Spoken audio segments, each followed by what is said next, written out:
ഈ കോവിഡ് കാലത്തിന് അതിനെ പ്രതികരിക്കാൻ ശരിയായ ഇമ്മ്യൂണിറ്റി പവർ ഉണ്ടാകണമെന്ന് ആരോഗ്യ വിദഗ്ധന്മാരെപ്പോഴും പറഞ്ഞുകൊണ്ടിരിക്കുകയാണ്.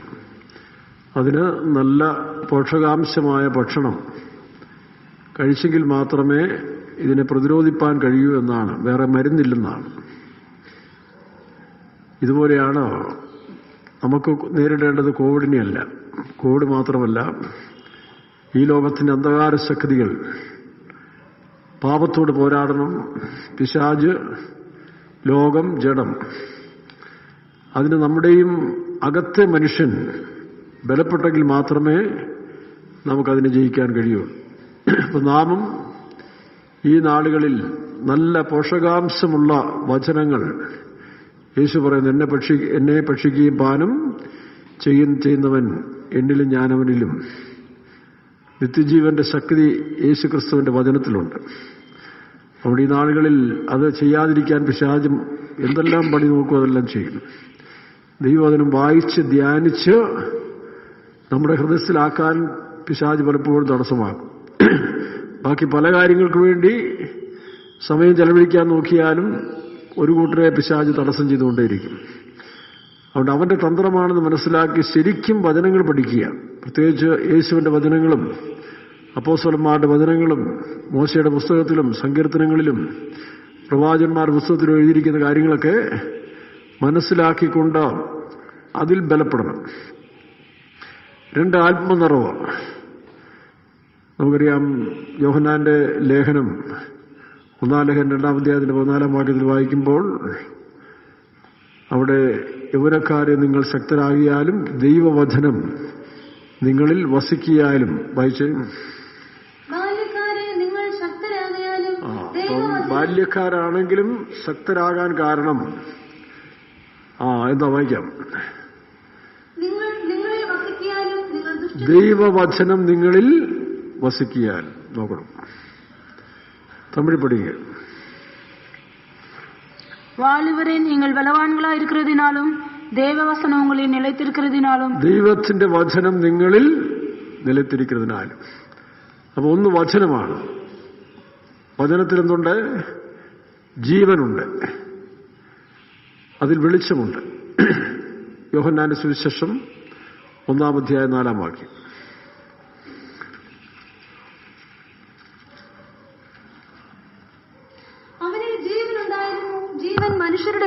വെളിച്ചം അവനിൽ, വചനത്തിൽ ജീവനുണ്ട്, വെളിച്ചമുണ്ട്.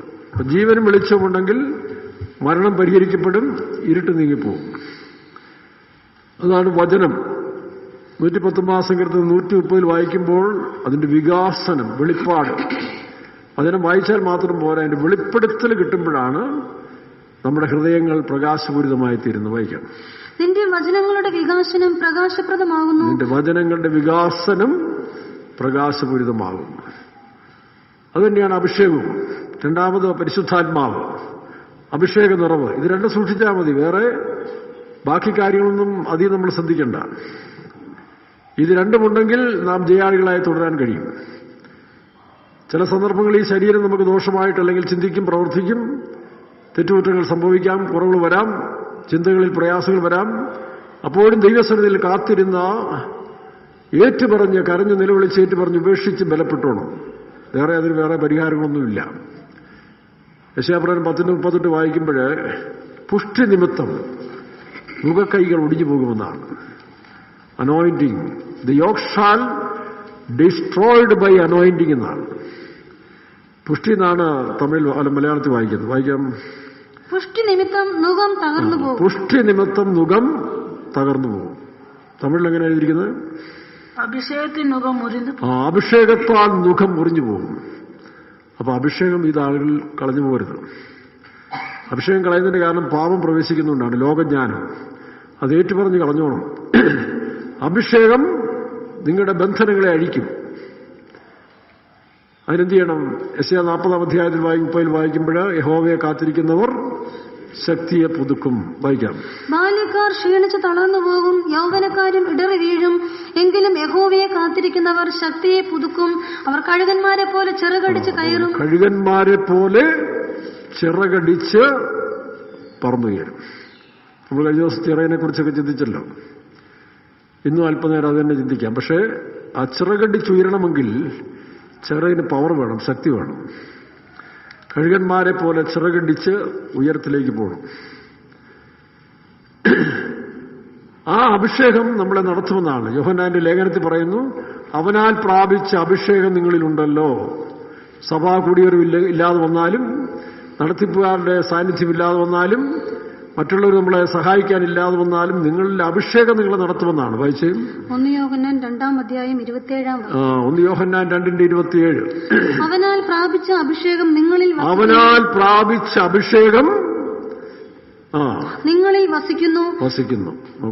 പ്രാപിച്ച അഭിഷേകം നിങ്ങളിൽ വസിക്കുന്നു. ആരും നിങ്ങളെ ഉപദേശിപ്പാൻ ആവശ്യമില്ല. അവസാന കാലഘട്ടത്തിൽ നാം ആരും ഉപദേശിക്കാൻ ഇല്ലാത്തൊരു കാലം വന്നുകൊണ്ടിരിക്കുകയാണ്. അപ്പോഴാണ് നമ്മൾ സക്കറിയ 4-ാം അധ്യായത്തിൽ വായിക്കുമ്പോൾ ആ ഒലിവ് മരത്തിൽ നിന്ന് പ്രാപിച്ചോ 2 അഭിഷിക്തന്മാർ. സക്കറിയ 4-ന്റെ ഇടത്തും വലത്തും 2 ഒലിവ് മരം. ഇതെന്താകുമെന്ന് ചോദിച്ചപ്പോൾ യഹോവയുടെ സന്നിധിയിൽ നിൽക്കുന്ന 2 അഭിഷിക്തന്മാർ. വായിച്ചേ സക്കറിയ 4-ന്റെ പ്രവാചകൻ ചോദിക്കുന്നു, ഇതെന്താകുന്നു കർത്താവേ? ഈ വലത്തും ഇടത്തും നിൽക്കുന്ന 7 വിളക്കിന് 7 കുഴലും അതിനരികെ. വാക്യം 4-ാം അധ്യായം 3-ാം വാക്യം. 4:3 സക്കറിയ പ്രവചനം 4:3. 7 വിളക്കിന് 7 കുഴലും അതിനരികെ കുടത്തിന്റെ വലത്തുഭാഗത്തൊന്നും ഇടതുഭാഗത്തൊന്നും ഇങ്ങനെ 2 വലതുഭാഗത്തൊന്നും ഇടതുഭാഗത്തൊന്നും 2 ഒലിവുമരം ഞാൻ കാണുന്നു എന്ന് പറഞ്ഞു. ഒലിവുമരം കാണുന്നതാണ്. എന്നോട് സംസാരിക്കുന്ന ദൂതനോട് ഞാൻ, യജമാനനെ ഇത് എന്താകുന്നു എന്ന് ചോദിച്ചു. എന്നോട് സംസാരിക്കുന്ന ദൂതൻ എന്നോട് ഇത് എന്താകുന്നു എന്ന് നീ അറിയുന്നില്ലയോ എന്ന് ചോദിച്ചതിന്, ഇല്ല യജമാനനെ എന്ന് ഞാൻ പറഞ്ഞു. അവൻ എന്നോട് ഉത്തരം പറഞ്ഞത് എന്തെന്നാൽ, സെരുബ്ബാബേലിനുള്ള യഹോവയുടെ അരുളപ്പാട് സൈന്യത്താലുമല്ല ശക്തിയാലുമല്ല എന്റെ ആത്മാവിനാലത്രേ എന്ന് സൈന്യങ്ങളുടെ യഹോവ അരുളി ചെയ്യുന്നു. താഴെ വായിക്കുമ്പോൾ ഇത് യഹോവയുടെ സന്നിധിയിൽ നിൽക്കുന്ന 2 അതിന് ഇവർ സർവ്വഭൂമിയുടെയും കർത്താവിന്റെ സന്നിധിയിൽ നിൽക്കുന്ന, സർവ്വഭൂമിയുടെയും കർത്താവായ പിതാവിന്റെ മുൻപിൽ നിൽക്കുന്ന 2 അഭിഷിക്തന്മാർ എന്ന് പറഞ്ഞു. ആരാണ് ഈ അഭിഷിക്തന്മാർ? മൽക്കീസദേക്ക് എന്ന മഹാപുരോഹിതൻ, പരിശുദ്ധാത്മാവ്. മൽക്കീസദേക്കിന്റെ ക്രമത്തിൽ മഹാപുരോഹിതനായ ക്രിസ്തു മീൻസ് വചനവും ആത്മാവും. യോഹന്നാന്റെ സുവിശേഷം 6-ാം അധ്യായത്തിൽ വായിക്കുമ്പോൾ ഞാൻ നിങ്ങളോട് സംസാരിച്ച വചനങ്ങൾ 6:63. ഞാൻ നിങ്ങളോട് സംസാരിച്ച വചനങ്ങൾ ആത്മാവും ജീവനുമാകുന്നു. യോഹന്നാന്റെ സുവിശേഷം 6:63. ഞാൻ നിങ്ങളോട് സംസാരിച്ച വചനങ്ങൾ ആത്മാവും ജീവനും. ഇത് കരുതിക്കൊണ്ടുപോയാൽ ഒരു സ്ഥാനത്തും പരാജയപ്പെടുകയില്ല. ബാക്കി ആരും കൂടെ ഇല്ലെങ്കിലും ദൈവത്തിന്റെ വചനം ഈ നാളുകളിൽ അല്പസമയം കൂടെ നമുക്ക് മുമ്പിലുണ്ട്. കരുതിക്കോണം. ജോസഫ് വിളവുള്ള സ്ഥലത്തിൽ ധാന്യം ശേഖരിച്ചതുപോലെ കിട്ടാവുന്നിടത്തോളം കരുതിക്കോണം. കിട്ടാവുന്നിടത്തോളം നമ്മൾ സ്റ്റോക്ക് ചെയ്തോണം. ക്ഷാമം വരുന്നുണ്ട്. ആ ക്ഷാമകാലത്തിൽ പിടിച്ചു നിൽക്കണമെങ്കിൽ ദൈവത്തിന്റെ വചനമാണ്. ഈ അടുത്ത സമയത്ത് യൂട്യൂബിലൊക്കെ പ്രചരിക്കുന്നൊരു കാര്യം ഞാൻ കഴിഞ്ഞ 2 നാഴ്ച മുമ്പ് പറഞ്ഞതിന് ശേഷം അടുത്ത ദിവസം ഞാൻ യൂട്യൂബിലെ 1-2 കഴിയുമ്പോൾ അതിനകത്ത് എഴുതിയിരിക്കുന്ന ഒരു ഹെവി ഡോസ് വേൾഡ് ആരോഗ്യ സംഘടന ഒരു വലിയ ഹെവി ഡോസ് മനുഷ്യന് കൊടുക്കാൻ പോവാണ്. കാരണം ഇതുകൊണ്ടൊന്നും പറ്റുന്നില്ല. ആ ഹെവി ഡോസ് വാക്സിൻ എടുക്കാതെ ആർക്കും ഇനി രക്ഷയില്ല. എടുത്തവർക്ക്, എടുക്കാത്തവരല്ല, എടുത്തവർക്ക്. പക്ഷേ അതിനകത്ത് അവർ എഴുതിയിരിക്കുന്നത് 2 പേരുടെ സാക്ഷ്യമാണ്. ഈ മരുന്ന്, ആ വരുന്ന ഹെവി ഡോസ് മനുഷ്യന്റെ മസ്തിഷ്കത്തിലെ പ്രവർത്തിച്ചിട്ട് ആത്മീയതയും ദൈവികമായിട്ടുള്ള എല്ലാ ബന്ധങ്ങളെയും വിച്ഛേദിക്കുന്ന ഒരു ശക്തി ആ ഹെവി ഡോസിലുണ്ടെന്നാണ്. അതോടുകൂടി മനുഷ്യൻ ദൈവമായിട്ടുള്ള ബന്ധത്തെ വിട്ട് വരാൻ പോകുന്ന അധർമ്മമൂർത്തിയെ ആരാധിക്കാൻ അവൻ ബാധ്യസ്ഥനാകുന്നതാണ്. എന്നാൽ അതിനും മേളിൽ വ്യാപരിക്കുന്ന ദൈവത്തിന്റെ ശക്തി, എന്നിൽ ബലത്തോടെ വ്യാപരിക്കുന്ന അവന്റെ വ്യാപാര ശക്തി ഉള്ളവർക്ക് മാത്രമേ ഈ കാലത്തിൽ ഒഴിഞ്ഞു പോകാൻ കഴിയുള്ളൂ. ഇതെല്ലാം സംഭവിക്കുമ്പോൾ ഇതിന് ഒഴിഞ്ഞു പോകാൻ വേണ്ടി മനുഷ്യപുത്രൻ നിൽക്കേണ്ടതിനും ഉണർന്നിരുന്ന് പ്രാർത്ഥിക്കുക. ഇപ്പൊ 3ാമത് പ്രാർത്ഥന. 1 വചനം, 1 ആത്മനിറവ്, പ്രാർത്ഥന. ഇത് കളയാതെ സൂക്ഷിക്കുന്നവർ ഭാഗ്യവാന്മാരാണ്. അവരിൽ ഈ ശക്തി വ്യാപരിച്ചുകൊണ്ടിരിക്കും. യഹോവയെ കാത്തിരിക്കുന്നവർ ശക്തിയെ പുതുക്കും. ഈ നാളുകളിൽ ദൈവവചനത്തിന്റെ വികാസനം നമ്മളിൽ ഉണ്ടാകേണ്ടതിന് ആത്മനിറവിൻ ജീവിതം, പ്രാർത്ഥനാ ജീവിതം, പുതുക്കി തരേണ്ടതിനായി എല്ലാവരും ചേർന്ന് പ്രാർത്ഥിക്കുക. ഓ ലോർഡ് ബിഹബലസം ചിരിപ്പിന്റെ ഭവിഷ്യാതെ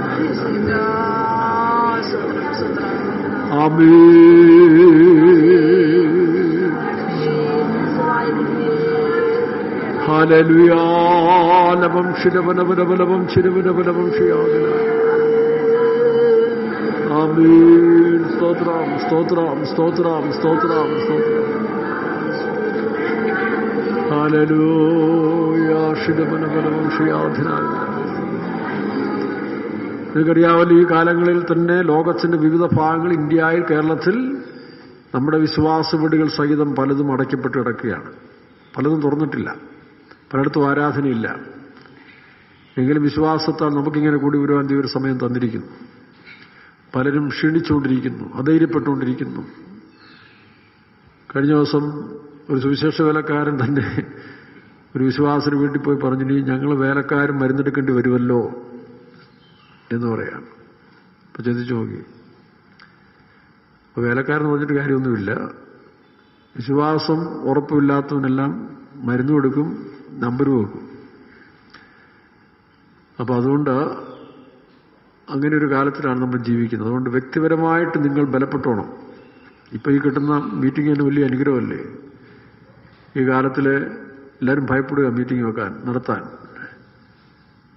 എന്നാൽ ചുരുക്കം ചിലടത്ത് മാത്രമേ ചില മീറ്റിങ്ങുകൾ നടക്കുന്നുള്ളൂ. അപ്പോൾ ഈ കിട്ടുന്ന വചനങ്ങൾ സ്റ്റോക്ക് ചെയ്തോണം.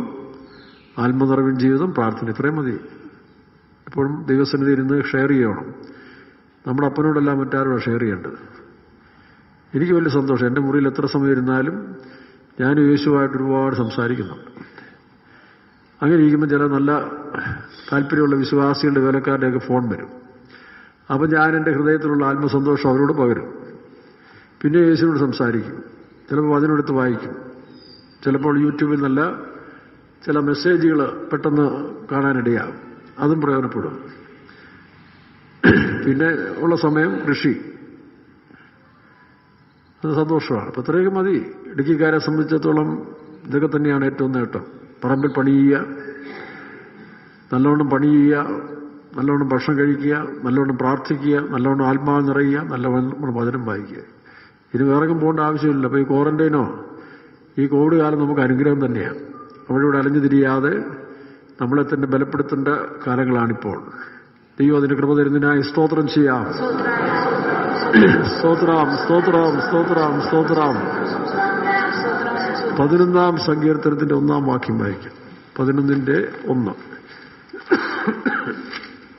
ഞാൻ യഹോവയെ ശരണമാക്കിയിരിക്കുന്നു, പക്ഷികളെ നിങ്ങളുടെ പർവ്വതത്തിലേക്ക് പറന്നു പോകും. ഞാൻ യഹോവയെ ശരണമാക്കിയിരിക്കുന്നു, പക്ഷികളെ നിങ്ങൾ പറന്നു പോകുവിൻ. തമിഴിൽ പഠിക്കുക. நான் கர்த்தரை நம்பியிருக்கிறேன், பின்ன ஏன் நீங்கள் என் ஆத்துமாவை நோக்கி പക്ഷിയെ പോലെ മലയ്ക്ക് പറന്നു പോ എന്ന് சொல்லுகிறீர்கள். പക്ഷിയെ പോലെ പറന്നു പോകും. രണ്ടും കറക്റ്റാണ്. പക്ഷികളെ എന്ന് വിചാരിക്കുന്ന ആരെയാ? പറവകൾ, ആകാശപ്പറവകൾ എന്ന് കേട്ടിട്ടില്ലേ? എവിടെ എഴുതിയിരിക്കുന്നത്? മത്തായിയുടെ സുവിശേഷം 13-ാം അധ്യായത്തിൽ നമ്മൾ വായിക്കുമ്പോൾ ആകാശപ്പറവകൾ, ദൈവരാജ്യം കടുകുമണിയോടുകൂടി സാദൃശ്യം. അത് ഒരു മനുഷ്യൻ എടുത്ത് വയലിലിട്ടെന്നാണ് കടുകുമണി. വായിക്കാം. 32-ാം വാക്യം. സ്വർഗരാജ്യം കടുകുമണിയോട് സദൃശ്യം, അത് ഒരു മനുഷ്യനെടുത്ത് തന്റെ കടുകുമണിയാന്ന് തോന്നുന്നുണ്ട് ആ പറമ്പിൽ പോകണമെന്ന് എനിക്ക് തോന്നുന്നു. ഞാൻ നോർത്ത് ഇന്ത്യയിലൊക്കെ യാത്ര ചെയ്ത സമയത്ത് ഈ കടുകുമണി കണ്ടിട്ടുണ്ട്. നിങ്ങളൊക്കെ ഇതൊക്കെ യാത്ര ചെയ്തവർക്കറിയാം. ഒരു 8 അടി കൂടുതൽ കടുക് പോകത്തില്ല. മാക്സിമം 8 അല്ലെങ്കിൽ 10 അടി കൂടുതൽ കടുകിന് വളർച്ച ഉണ്ടാകത്തില്ല. പക്ഷെ ഇവിടെ പറയുമ്പോൾ സ്വർഗരാജ്യം കടുകുമണിയോട് സദൃശ്യം, അതൊരു മനുഷ്യനെടുത്ത് വയലിലിട്ടു. വായിക്കാം. അത് എല്ലാ വിത്തിലും ചെറിയതെങ്കിലും വളർന്ന സസ്യങ്ങളിൽ ഏറ്റവും വലുതായി ആകാശത്തിലെ പറവകൾ. അപ്പൊ ഇത് ദൈവമക്കളെ കുറിച്ച് പറയുന്ന കാര്യം നമുക്കറിയാം. ആകാശത്തിലെ പറവകൾ വന്ന് അതിന്റെ കൊമ്പുകളിൽ വസിപ്പാൻ തക്കവണ്ണം വൃക്ഷമായി തീർന്നതാണ്. എന്തോ വൃക്ഷമാണ്? കടുക് ഒരിക്കലും വൃക്ഷമായി തീരത്തില്ല. പക്ഷെ ഇത് ദൈവരാജ്യത്തിൽ ഉപമയാണ്. അപ്പൊ ഈ കടുകുമണി എന്ന് പറയുന്നത് ചിലരതിൻ്റെ സയൻസും ഒക്കെ പറയും, ഫിസിക്സും പിന്നെ അതിൻ്റെ കെമിസ്ട്രിയൊക്കെ എടുത്തുകൊണ്ടുവരും. കടുകുമണി സർക്കിളാണ്, അത് 360 ഡിഗ്രി ഉണ്ട്, അല്ലെ പൂർണ്ണതയാണ് എന്നൊക്കെ പറയും. പക്ഷേ ഈ കടുകുമണി എന്ന് പറയുന്നത് കർത്താവായ യേശുക്രിസ്തുവിനെയാണ് കാണിക്കുന്നത്. സ്വർഗരാജ്യം കടുകുമണിയോട് സദൃശം. എങ്ങനെ അറിയാം? യേശു പറയുന്നു, കടുകുമണിയോളം വിശ്വാസം നിങ്ങൾക്കുണ്ടെങ്കിൽ. അത് ഇത്രയും വിശ്വാസമൊന്നുമല്ല. കടുകുമണി കർത്താവായ യേശുക്രിസ്തുവാണ്. കടുകുമണിയോളം വിശ്വാസം. അതാണ് പൗലോസ് അപ്പോസ്തലൻ പറഞ്ഞത്, എന്നെ സ്നേഹിച്ച് എനിക്ക് വേണ്ടി തന്നെത്താൻ ജീവൻ കൊടുത്ത യേശുക്രിസ്തുവിന്റെ വിശ്വാസം എന്നാണ് കൊടുത്തിരിക്കുന്നത്. ഞാൻ മരിച്ചു, വായിച്ച വാക്യം ഗലാത്യ ലേഖനത്തിലാണ്. ഞാൻ ക്രിസ്തുവിനോട് ക്രൂശിക്കപ്പെട്ടിരിക്കുന്നു, ഞാനല്ല, ക്രിസ്തുവത്ര എന്നിൽ. അപ്പൊ പൗലോസ് പറഞ്ഞ് മരിച്ചു. പൗലോസ് എന്ന് പറഞ്ഞ വ്യക്തി വർഷങ്ങൾ കൊണ്ട് ഈ മാർഗത്തിൽ വന്ന് താൻ പുറമേ ഒരു ജഡമുണ്ടെങ്കിലും തന്റെ അകത്ത് മനുഷ്യരെല്ലാം മരിച്ചു കഴിഞ്ഞു. നിങ്ങൾ ചിലപ്പോൾ കാണും ഈ എട്ടുകാലി ചിലപ്പോൾ ഇങ്ങനെ നിൽക്കുന്ന കാണാം. ചൂരുകൊണ്ട് അടിച്ച് താഴെയിടുമ്പോൾ അതിന്റെ കവർ മാത്രമേ ഉള്ളൂ, ബാക്കിയൊക്കെ അവിടെ പോയി. എട്ടുകാലിയുടെ കുഞ്ഞുങ്ങൾ എട്ടുകാലിയെ തിന്നും, അതാണ് അതിന്റെ പ്രോസസ്. അതിനെ മുഴുവനും തിന്ന് എട്ടുകാലി കുഞ്ഞുങ്ങൾ ബലപ്പെടുമ്പോൾ ഇത് വെറും തോടായി മാറും.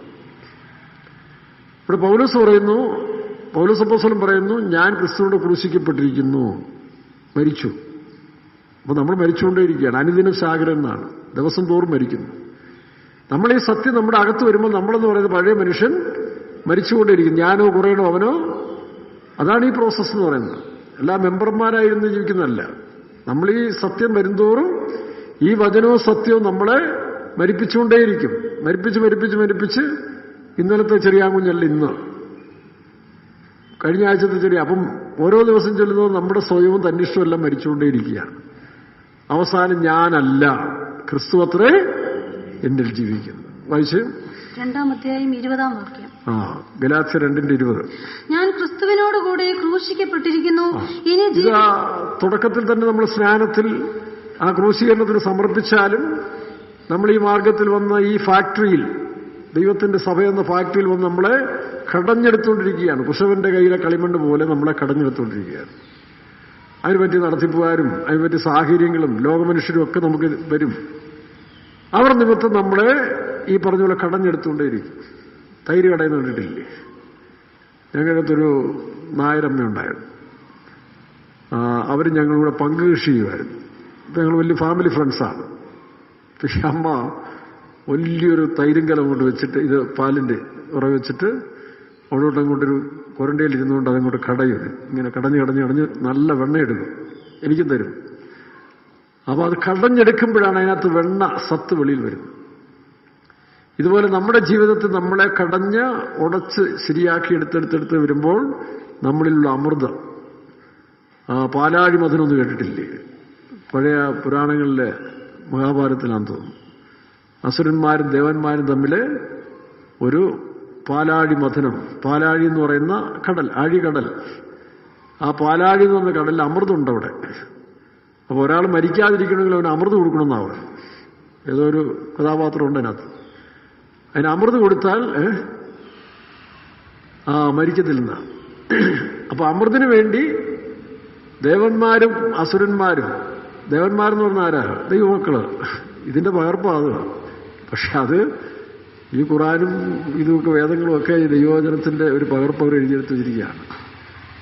എല്ലാത്തിലും ദൈവാംശം കുറെ ഉണ്ട് താനും, കുറെ മനുഷ്യന്റെ ഇതുണ്ട്. അതാണ് ഈ ഖുറാനിലായാലും ശരി, മറ്റ് ഉപനിഷത്തിലും പുരാണങ്ങളിലും വേദങ്ങളിലും ഒക്കെ. അതുപോലെ ക്രിസ്ത്യാനികളുടെ മതഗ്രന്ഥങ്ങളിൽ, ക്രിസ്ത്യാനികളുടെ ബൈബിളിലല്ല, എല്ലാ ക്രിസ്ത്യാനിക്കും ഒരു മതഗ്രന്ഥമുണ്ട്. കത്തോലിക്കനും യാഗോക്കാർക്കും അവിടെ ഹൈരാർക്കി. അതുപോലെ ഇസ്ലാം മതത്തിനുമുണ്ട്, ഹിന്ദു മതം. അപ്പൊ ഇതെല്ലാം നോക്കുമ്പോഴും അതിനകത്തെല്ലാം ഒരു അന്തസത്തുണ്ട്, ഒരു ഫാക്ട്, മാറ്റർ ഓഫ് ഫാക്ട്, ദൈവികം. അപ്പോൾ ഇതിനകം മനുഷ്യന്റെ ബുദ്ധി കയറ്റി അവൻ ചിലതെല്ലാം എഴുതുമ്പോഴാണ് ഇത് പ്രശ്നം വരുന്നത്.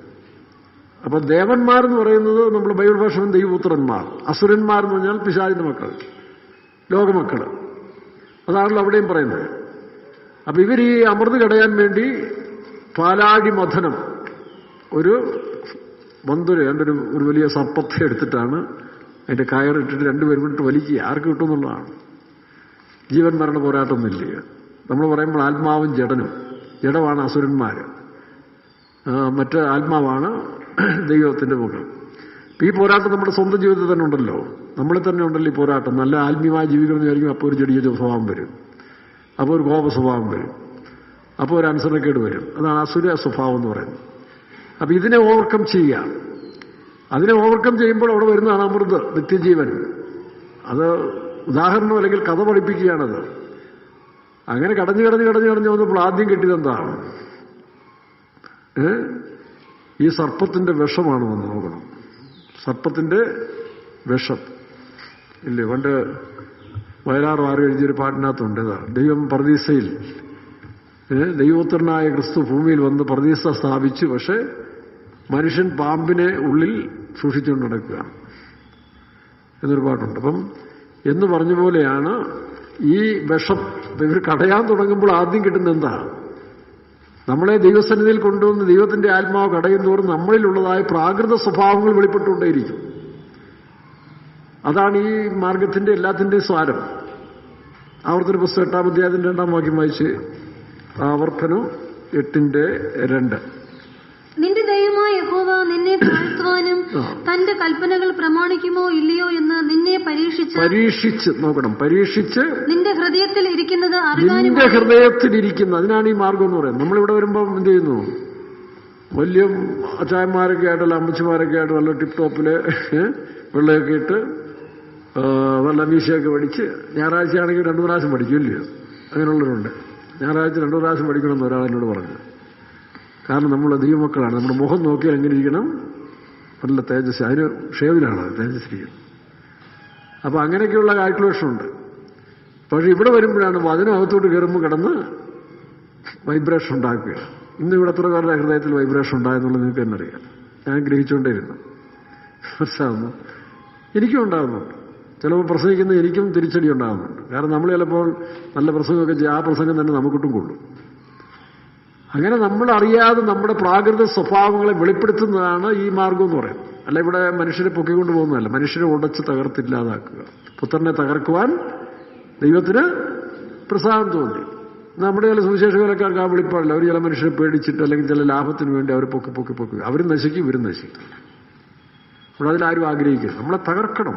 പുത്രനെ തകർക്കാൻ ദൈവത്തിന് ഇഷ്ടം തോന്നിയ പോലെ നമ്മൾ തകർത്തെങ്കിൽ മാത്രമേ പുതിയ മനുഷ്യനുണ്ടാകത്തുള്ളൂ. പഴയ മനുഷ്യനെ അവന്റെ പ്രവൃത്തികളോടുകൂടി ഉരിഞ്ഞു കളഞ്ഞ് പുതുക്കം പ്രാപിച്ച പുതുമനുഷ്യൻ.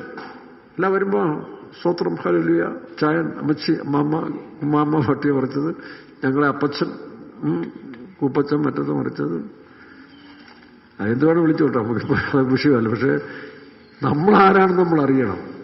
ആര് നമ്മളെ പൊക്കിയാലും നമ്മൾ ആരാന്ന്. ഇന്നലെ ഒരു ഇന്റർവ്യൂ 2 പേര് നടത്തിക്കൊണ്ടിരിക്കുക. 2 പേരും നല്ല അറിയപ്പെട്ട മനുഷ്യരാണ്, വളരെ അറിയപ്പെട്ട മനുഷ്യരാണ്, നല്ല മനുഷ്യരുമാണ്. അപ്പോൾ ഓരോരുത്തരും ഇച്ചിരി പൊക്കി പറയുന്ന പോലെ, പൊക്കിയല്ല, ഞാൻ നിങ്ങളെ ഒരു നല്ല വശം പറയുകയാണ്, അത് പൊക്കുക എന്ന് വിചാരിക്കരുതെന്ന് പറഞ്ഞു. അപ്പോൾ ഞാൻ മനുഷ്യൻ പറഞ്ഞു, ഞാൻ കസേരയിലൊന്ന് ശരിക്കൊന്ന് പിടിച്ചിരുന്നോട്ടെ എന്ന് പറഞ്ഞു. എന്താ പൊക്കി പോകാതിരിക്കാൻ. അപ്പൊ അവൻ അറിവുള്ളവനാണ്. നീ എന്നെ പൊക്കിയാലും ഞാൻ ഇത് പിടിച്ചിരുന്നോട്ടെ, കാരണം പൊക്കിയെങ്ങാനും പോയി മേളിലോട്ട് പോയി ടെറസിലിടിക്കത്തില്ലേ? മേളിൽ ടെറസല്ലേ, അങ്ങനെ പൊക്കി വിട്ടാൽ പോയി ഇടിക്കുന്നവിടാ. എനിക്കത് ഇഷ്ടപ്പെട്ടു എന്ന് പറഞ്ഞ പോലെ ഈ ആൾക്കാർ പൊക്കാൻ വരുമ്പോൾ നമ്മൾ എന്ത് ചെയ്യണം? ഇതുപോലെ മുറുക്കി പിടിച്ചോണം. അപ്പൊ അവൻ എളുപ്പിനായി മാറിക്കോളും. അപ്പൊ ഇങ്ങനെ കാര്യസാധ്യത്തിന് വേണ്ടി മനുഷ്യർ അങ്ങോട്ടും ഇങ്ങോട്ടും പൊക്കും. ഇതെല്ലാം അപകടമാണ്. അപ്പൊ നമ്മുടെ മാർഗം നമ്മളെ തകർക്കുക എന്നുള്ളതാണ്. പുത്രനെ തകർക്കുന്നതിന് പിതാവിന് ഇഷ്ടം തോന്നി. എന്നെ കുത്തി, പ്രസംഗത്തിൽ കുത്തി. ഡോക്ടർമാർ ഇതിന് ഓപ്പറേഷൻ ചെയ്യുന്നില്ല. ഓപ്പറേഷൻ ചെയ്ത് അത് ക്ലിയർ ആക്കണ്ടേ എന്ന് പറഞ്ഞ പോലെയാണ് ആത്മാവിൽ ഇവിടെ കൊണ്ടുവന്ന് ഓപ്പറേഷൻ ചെയ്യുന്ന പരിപാടിയാണിത്. ഞങ്ങളെ മാസാമാസം വിളിച്ച് അവിടെ കൊണ്ടുവന്ന് മാഷന്മാര് കത്തി കയറ്റുകയില്ലയോ, ഇല്ലയോ? അറിയാവുന്നവർ കുഴപ്പമില്ല, അല്ലാത്തവര് ഈ പറഞ്ഞ പോലെ വേലക്കാർ മീറ്റിംഗ് കഴിയുമ്പം പന്നിക്കിട്ട് കാട്ടുപന്നിക്ക് വെടികൊണ്ട പോലാണ് ഇറങ്ങിപ്പോകുന്നത്. മാസയോഗത്തിന് വരണ്ടായിരുന്നു, ഇല്ലയോ? എടാ നീ ഉടയട്ടെ, നിന്റെ പ്രാകൃത മനുഷ്യൻ ഇല്ലാതാകട്ടെ, അപ്പോഴാണ് പുതുമനുഷ്യൻ ഉണ്ടാകുന്നത്, ക്രിസ്തു വെളിപ്പെടുന്നത്. അപ്പൊ ഈ വായിച്ച 8:2 വായിക്കാം. നിന്റെ ദൈവമായ യഹോവ നിന്നെ താഴ്ത്തുവാനും തന്റെ കൽപ്പനകൾ പ്രമാണിക്കുമോ ഇല്ലയോ എന്ന് നിന്നെ പരീക്ഷിച്ച് നിന്റെ ഹൃദയത്തിൽ ഇരിക്കുന്നത് അറിവാനുമായി നിന്നെ ഈ 40 സംവത്സരം മരുഭൂമിയിൽ നടത്തിയ വിധമൊക്കെയും നീ ഓർക്കുക. ഞാനൊരിക്കല് ഈ സമുദായത്തിരിക്കുമ്പം ഒരു മദർ സുപ്പീരിയർ പുതുതായിട്ട് വന്നൊരു കന്യാസ്ത്രീ മഠത്തിൽ വന്ന് ഒരു തട്ട് പ്ലേറ്റുകൾ, നല്ല പ്ലേറ്റുകൾ ഇത് പിടിച്ചുകൊണ്ട് വരാൻ പറഞ്ഞു. സ്റ്റെപ്പേ കയറി മേളിൽ ചെന്നപ്പോൾ താഴോട്ടിടാൻ പറഞ്ഞു. അതിൻ്റെ കൈ വിറച്ചു. കാരണം നല്ല പ്ലേറ്റ് അല്ലേ, താഴോട്ടിടാൻ പറഞ്ഞാൽ ഇടുവോ?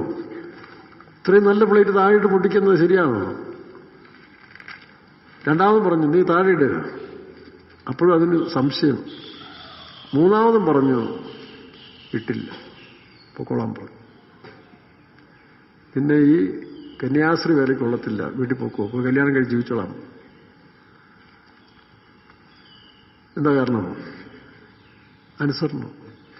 നമ്മുടെ ബുദ്ധിക്ക് മേളിലാണ് ദൈവത്തിന്റെ അനുസരണം എന്ന് പറയുന്നത്. അതിനാണ് യേശുവിനെ തലയോടിടം എന്ന് പറയുന്ന സ്ഥലത്ത് ക്രൂശിച്ചത്. തലയോട്ടി കൊണ്ടിടുന്ന സ്ഥലം, ആദ്യത്തെ തലയോട്ടിയായിരുന്നു ഗോലിയാത്തിന്റെ തലയോട്ടി കൊണ്ടിട്ട സ്ഥലത്ത് പിന്നെ എല്ലാ തലയോട്ടിയും അവിടെയാണ് യേശുവിനെ ക്രൂശിച്ചത്. അതിന് ഭാഷ ടി യു തോമാച്ചാൻ പറയുന്ന ബ്രെയിൻലെസ് ലവ്, അതായത് തലയോട്ടിക്കകത്ത് എന്തില്ല, ബ്രെയിനില്ല. അപ്പൊ ബ്രെയിൻലെസ് ലവ്, അതായത് ബുദ്ധിയില്ലാതെ സ്നേഹിച്ചോണം. ബുദ്ധിയിൽ സ്നേഹിക്കാൻ പോയാൽ അത് പൂർണ്ണമാകത്തില്ല. ദൈവത്തെ സ്നേഹിക്കുമ്പോൾ ദൈവേഷ്ടം. അപ്പോൾ അതാണ് അനുസരണം. പാസ്റ്റർ പോളിന്റെ കാര്യത്തിൽ പാസ്റ്റർ പോളിനുള്ള സഹോദരിമാരും വിസിറ്റിംഗ് പോയ സമയത്ത് ഒരു സഹോദരി ഒരു വീട്ടിൽ നിന്ന് റോസാപ്പൂ പറിച്ചു, ഇതൊന്നും മണത്തു. ഫെയ്ത്തോ ചെന്ന് പാസ്റ്റർ പോളോ നീ വീട്ടിൽ പോകോളാം, വീട്ടിൽ പോക്കോ, നിന്നാലും കുറെ കഴിയും പോകേണ്ടി വരും, അതുകൊണ്ട് പോക്കോളാം, പോയി കല്യാണം കഴിച്ച് ജീവിച്ചോളാം. അപ്പോൾ അത്ര കണ്ട് സൂക്ഷ്മമായിട്ട് അവർക്കറിയാം. ആ മദർ സുപ്പീരിയറിനും പാസ്റ്റർ പോളിനും അറിയും, നിന്നാലും കുറെ കഴിയുമ്പം പോകും. അപ്പോൾ നമ്മുടെ സ്വയവും നമ്മുടെ ഇഷ്ടങ്ങളും എല്ലാം ക്രൂശിക്കുന്നതിന് വേണ്ടിയാണ് വന്നിരിക്കുന്നത്. ഇപ്പൊ ഞാനൊക്കെ ഇത്രയും വർഷമായിട്ട് ശരിപ്പെടാത്തതിന്റെ കാരണം ഇനിയും ശാരം കൂടെ ക്രൂശിക്കപ്പെടാനുണ്ട്. അല്ലെ പണ്ടേ സായുജ്യം പ്രാപിച്ചേനെ. കാരണം നമ്മളീ പ്രസംഗിക്കുന്നെങ്കിലും ഇനി അടുത്ത സ്റ്റേജിൽ ദൈവത്തിനെ അറിയത്തുള്ളൂ. അപ്പൊ അതും ക്രൂശിക്കപ്പെടുമ്പോൾ നമ്മൾ അങ്ങനെ ആയി വരികയാണ്. അതാണ് ഈ മാർഗം എന്ന് പറയുന്നത്. നിന്റെ ഹൃദയത്തിലുള്ളത് നീ അറിയേണ്ടതിന് വായിച്ചേ. നിന്റെ ഹൃദയത്തിൽ ഇരിക്കുന്നത് അറിവാനുമായി നിന്നെ ഈ 40 സംവത്സരം മരുഭൂമിയിൽ നടത്തിയ വിധം. യേശു തോമാച്ചായൻ ഒരു പ്രസംഗം പ്രസംഗിച്ചിങ്ങനെ കത്തി കയറുന്ന സമയത്ത് ആൽവിൻ സിഡൗൺ ഇരിക്കാൻ പറഞ്ഞ ഉടനെ ഇരുന്നെന്നാ പറഞ്ഞത്. എന്നാൽ ഞാനിതോടെ പ്രസംഗം അവസാനിപ്പിക്കുന്ന പോലും പറയാതെ, അതിനു മുമ്പ് പാസ്റ്റർ ആൽവിൻ ഒരിക്കൽ പ്രസംഗിച്ചുകൊണ്ടിരിക്കുമ്പോൾ ഇതുപോലെ pastor Paul Alvin sit down, please sit down എന്നല്ല, സിറ്റ് ഡൗൺ. ആൽവിൻ ആരായിരുന്നു? ആൽവിൻ ഇരുന്നു. നോക്കുക, തിരുവല്ലായി വെച്ച് ഒരു പാസ്റ്ററോട് പ്രസംഗിച്ചുകൊണ്ട സമയത്ത് പുള്ളി BJPയുടെ ഏതാണ്ടൊരു വിഷയം എടുത്തിട്ടു. പാസ്റ്റർ എമ്മപ്പോൾ പറഞ്ഞു, ഇല്ല നീ ഇത് പ്രസംഗിക്കാനാണ് ഇവിടെ കൊണ്ടുവന്ന് ചോദിച്ചു. ജനത്തിന്റെ മുമ്പിലാണ് പുള്ളി അവിടെ ഇരുന്നു. എന്നിട്ട് എന്നോട് പറഞ്ഞു, എൻ്റെ ചെറിയാച്ച അച്ചായനത് പറയുമ്പോൾ എൻ്റെ കാലിൻ്റെ അകത്തുള്ളൊരു പെരുപ്പ് എന്ത് ചെയ്യണമെന്ന് എനിക്ക് തോന്നില്ല. ആ മൈക്രോഫോൺ എടുത്തൊരു ഇടിയിടിച്ചാൽ കൊള്ളാൻ തോന്നുന്നു. കാരണം അത് അക്സെപ്റ്റ് ചെയ്യാൻ പറ്റില്ല. Pastor Alvin pastor AC Thomachan ഇരിക്കാൻ പറഞ്ഞപ്പോൾ അവരിരുന്നു. ഈ ദൈവദാസൻ പറഞ്ഞു, എനിക്ക് എൻ്റെ കാലെ കൊണ്ടൊരു പെരുപ്പ് കയറി, പബ്ലിക്കിൽ വെച്ച് എന്നെ അപമാനിച്ചല്ലോ എന്നൊരു ചിന്ത കയറിപ്പോയി. ഉള്ളി കരഞ്ഞുകൊണ്ട് മുറിയിൽ ചെന്നപ്പോൾ പരിശുദ്ധാത്മാവ് പറഞ്ഞു, നീ പോയി ക്ഷമ ചോദിക്കാൻ പറഞ്ഞു, ഇല്ലെങ്കിൽ ഈ പിശാച് നിന്നെ തകർത്ത് കളയുന്നു. പെട്ടെന്ന് പുള്ളി പേടിച്ചു പോയി. പരിശുദ്ധാത്മാവിനെ അനുസരിച്ച് പാസ്റ്റർ എമ്മപ്പോളിന്റെ അടുത്ത് പോയി, അച്ചായ ക്ഷമിക്കണം. എന്തിനാണ്? നീ ഞാൻ പറഞ്ഞപ്പോൾ ഇരുന്നല്ലോ. അല്ല, ഇരുന്ന് കഴിഞ്ഞിട്ടാണ് പ്രശ്നം. അതെന്താ? എനിക്ക് അപ്പച്ചനോട് വളരെ നീരസം തോന്നി, മൈക്ക് സ്റ്റാൻഡ് പിടിച്ച് ഇടിക്കണമെന്ന് തോന്നിയെന്നു. ശരി, പ്രാർത്ഥിക്കാമെന്ന്. അത് പുള്ളിയോട് വിളിച്ചു പറഞ്ഞു. അപ്പോഴത്തേക്ക് ഞാൻ ആ വിളിച്ചു പറയുന്ന ദിവസം രാവിലെ എനിക്ക് സ്വപ്നം കണ്ടു. തിരുവല്ല സെൻട്രൽ ഫെയ്ത്ത് ഹോമിൽ ഇദ്ദേഹം നിന്നുകൊണ്ട്, തിരുവല്ല സെൻട്രൽ ഫെയ്ത്ത് ഹോമിന്റെ മുമ്പിൽ ഇവിടെ ഒരു ആറ് ഒഴുകുകയാണ്. അപ്പോൾ ആ ആറിന്റെ അവിടെ ഇദ്ദേഹം സ്റ്റേഷൻ മാസ്റ്ററായിട്ട് നിൽക്കുകയാണ്. അപ്പോൾ ഓരോ ബോട്ടയിലും ലോക്കലിന്റെ പേരാ വെച്ചിരിക്കുന്നത്. റാന്നി, അല്ലെങ്കിൽ പള്ളിപ്പാട്, പരണിക്കാവ്, കാരയ്ക്കൽ, ഇങ്ങനെ ഓരോ ബോട്ടിലും ഓരോ. അപ്പോൾ ഇതേ ഇവിടെ നിന്നുകൊണ്ട് ഈ ബോട്ട് ഇങ്ങോട്ട് പോട്ട് ഇങ്ങോട്ട് പോട്ട് ഇങ്ങോട്ട് പറഞ്ഞു. അപ്പം ഞാൻ പറഞ്ഞു, സഹോദര, നിങ്ങൾക്ക് പരീക്ഷ ജയിച്ചു, ഇനിയിപ്പോൾ നിങ്ങളെ അതേ പാസ്റ്റർ തന്നെ തൻ്റെ അസിസ്റ്റൻ്റായിട്ട് സെൻറ്റർ നിയമിക്കാൻ പോകും. അത് ഉണ്ടാകുന്ന കാര്യമല്ലെന്ന്, എന്നെ പോലെ ഒരുത്തനൊന്നും അതൊന്നും പറ്റത്തില്ല. ഞാൻ ഇല്ല, ദൈവം സെലക്ട് ചെയ്തു, നിങ്ങളുടെ ആ പരീക്ഷകൾ ജയിച്ചു. ഇരിക്കാൻ പറഞ്ഞപ്പോൾ ഇരുന്നു. രണ്ടാമത് നിങ്ങളുടെ അകത്തുണ്ടായ പൈശാചിക ശക്തിയെ പരിശുദ്ധാത്മാവ് പറഞ്ഞപ്പോൾ അതും പോയി അനുസരിച്ചു. അടുത്ത ആഴ്ച പെന്നിച്ചായൻ അവിടുന്ന് മാറി അടുത്ത് ഇദ്ദേഹത്തെ പിടിച്ച് സെൻട്രലിലെ അസിസ്റ്റൻ്റാക്കി, തിരുവല്ല സെൻറ്റർ. അന്ന് തിരുവല്ല എന്നൊക്കെ പറഞ്ഞ് വലിയ പ്രതാപത്തിൽ നിൽക്കുന്ന സമയത്ത് അദ്ദേഹമാണ് കട്ടപ്പന വന്ന് ഹോൾ പണിത വില്ലീസ് ഊട്ടി. ഞാൻ വില്ലീസ് ഊട്ടി എന്നാണ് കുട്ടി പഠിക്കുന്നത്. വിൽസം പാസ്റ്റർ, DK അലക്സ്. അപ്പൊ ഇതൊക്കെയാണ് ദൈവത്തിന്റെ മാർഗം എന്ന് പറയുന്നത്. അപ്പൊ നമ്മളൊക്കെ അത് പരിശീലിക്കാൻ വേണ്ടിയാണ് നമ്മളിവിടെ കൊണ്ടുവന്നില്ല. ഇവിടെ മേധാവിത്വം കാണിക്കാനും മേലാളത്വം കാണിക്കാനും ഇങ്ങനെ പോകുന്നവരല്ല ഇതിനകത്ത് വിജയിക്കത്തില്ല. നിന്റെ ഹൃദയത്തിലുള്ളത് വായിക്കാം.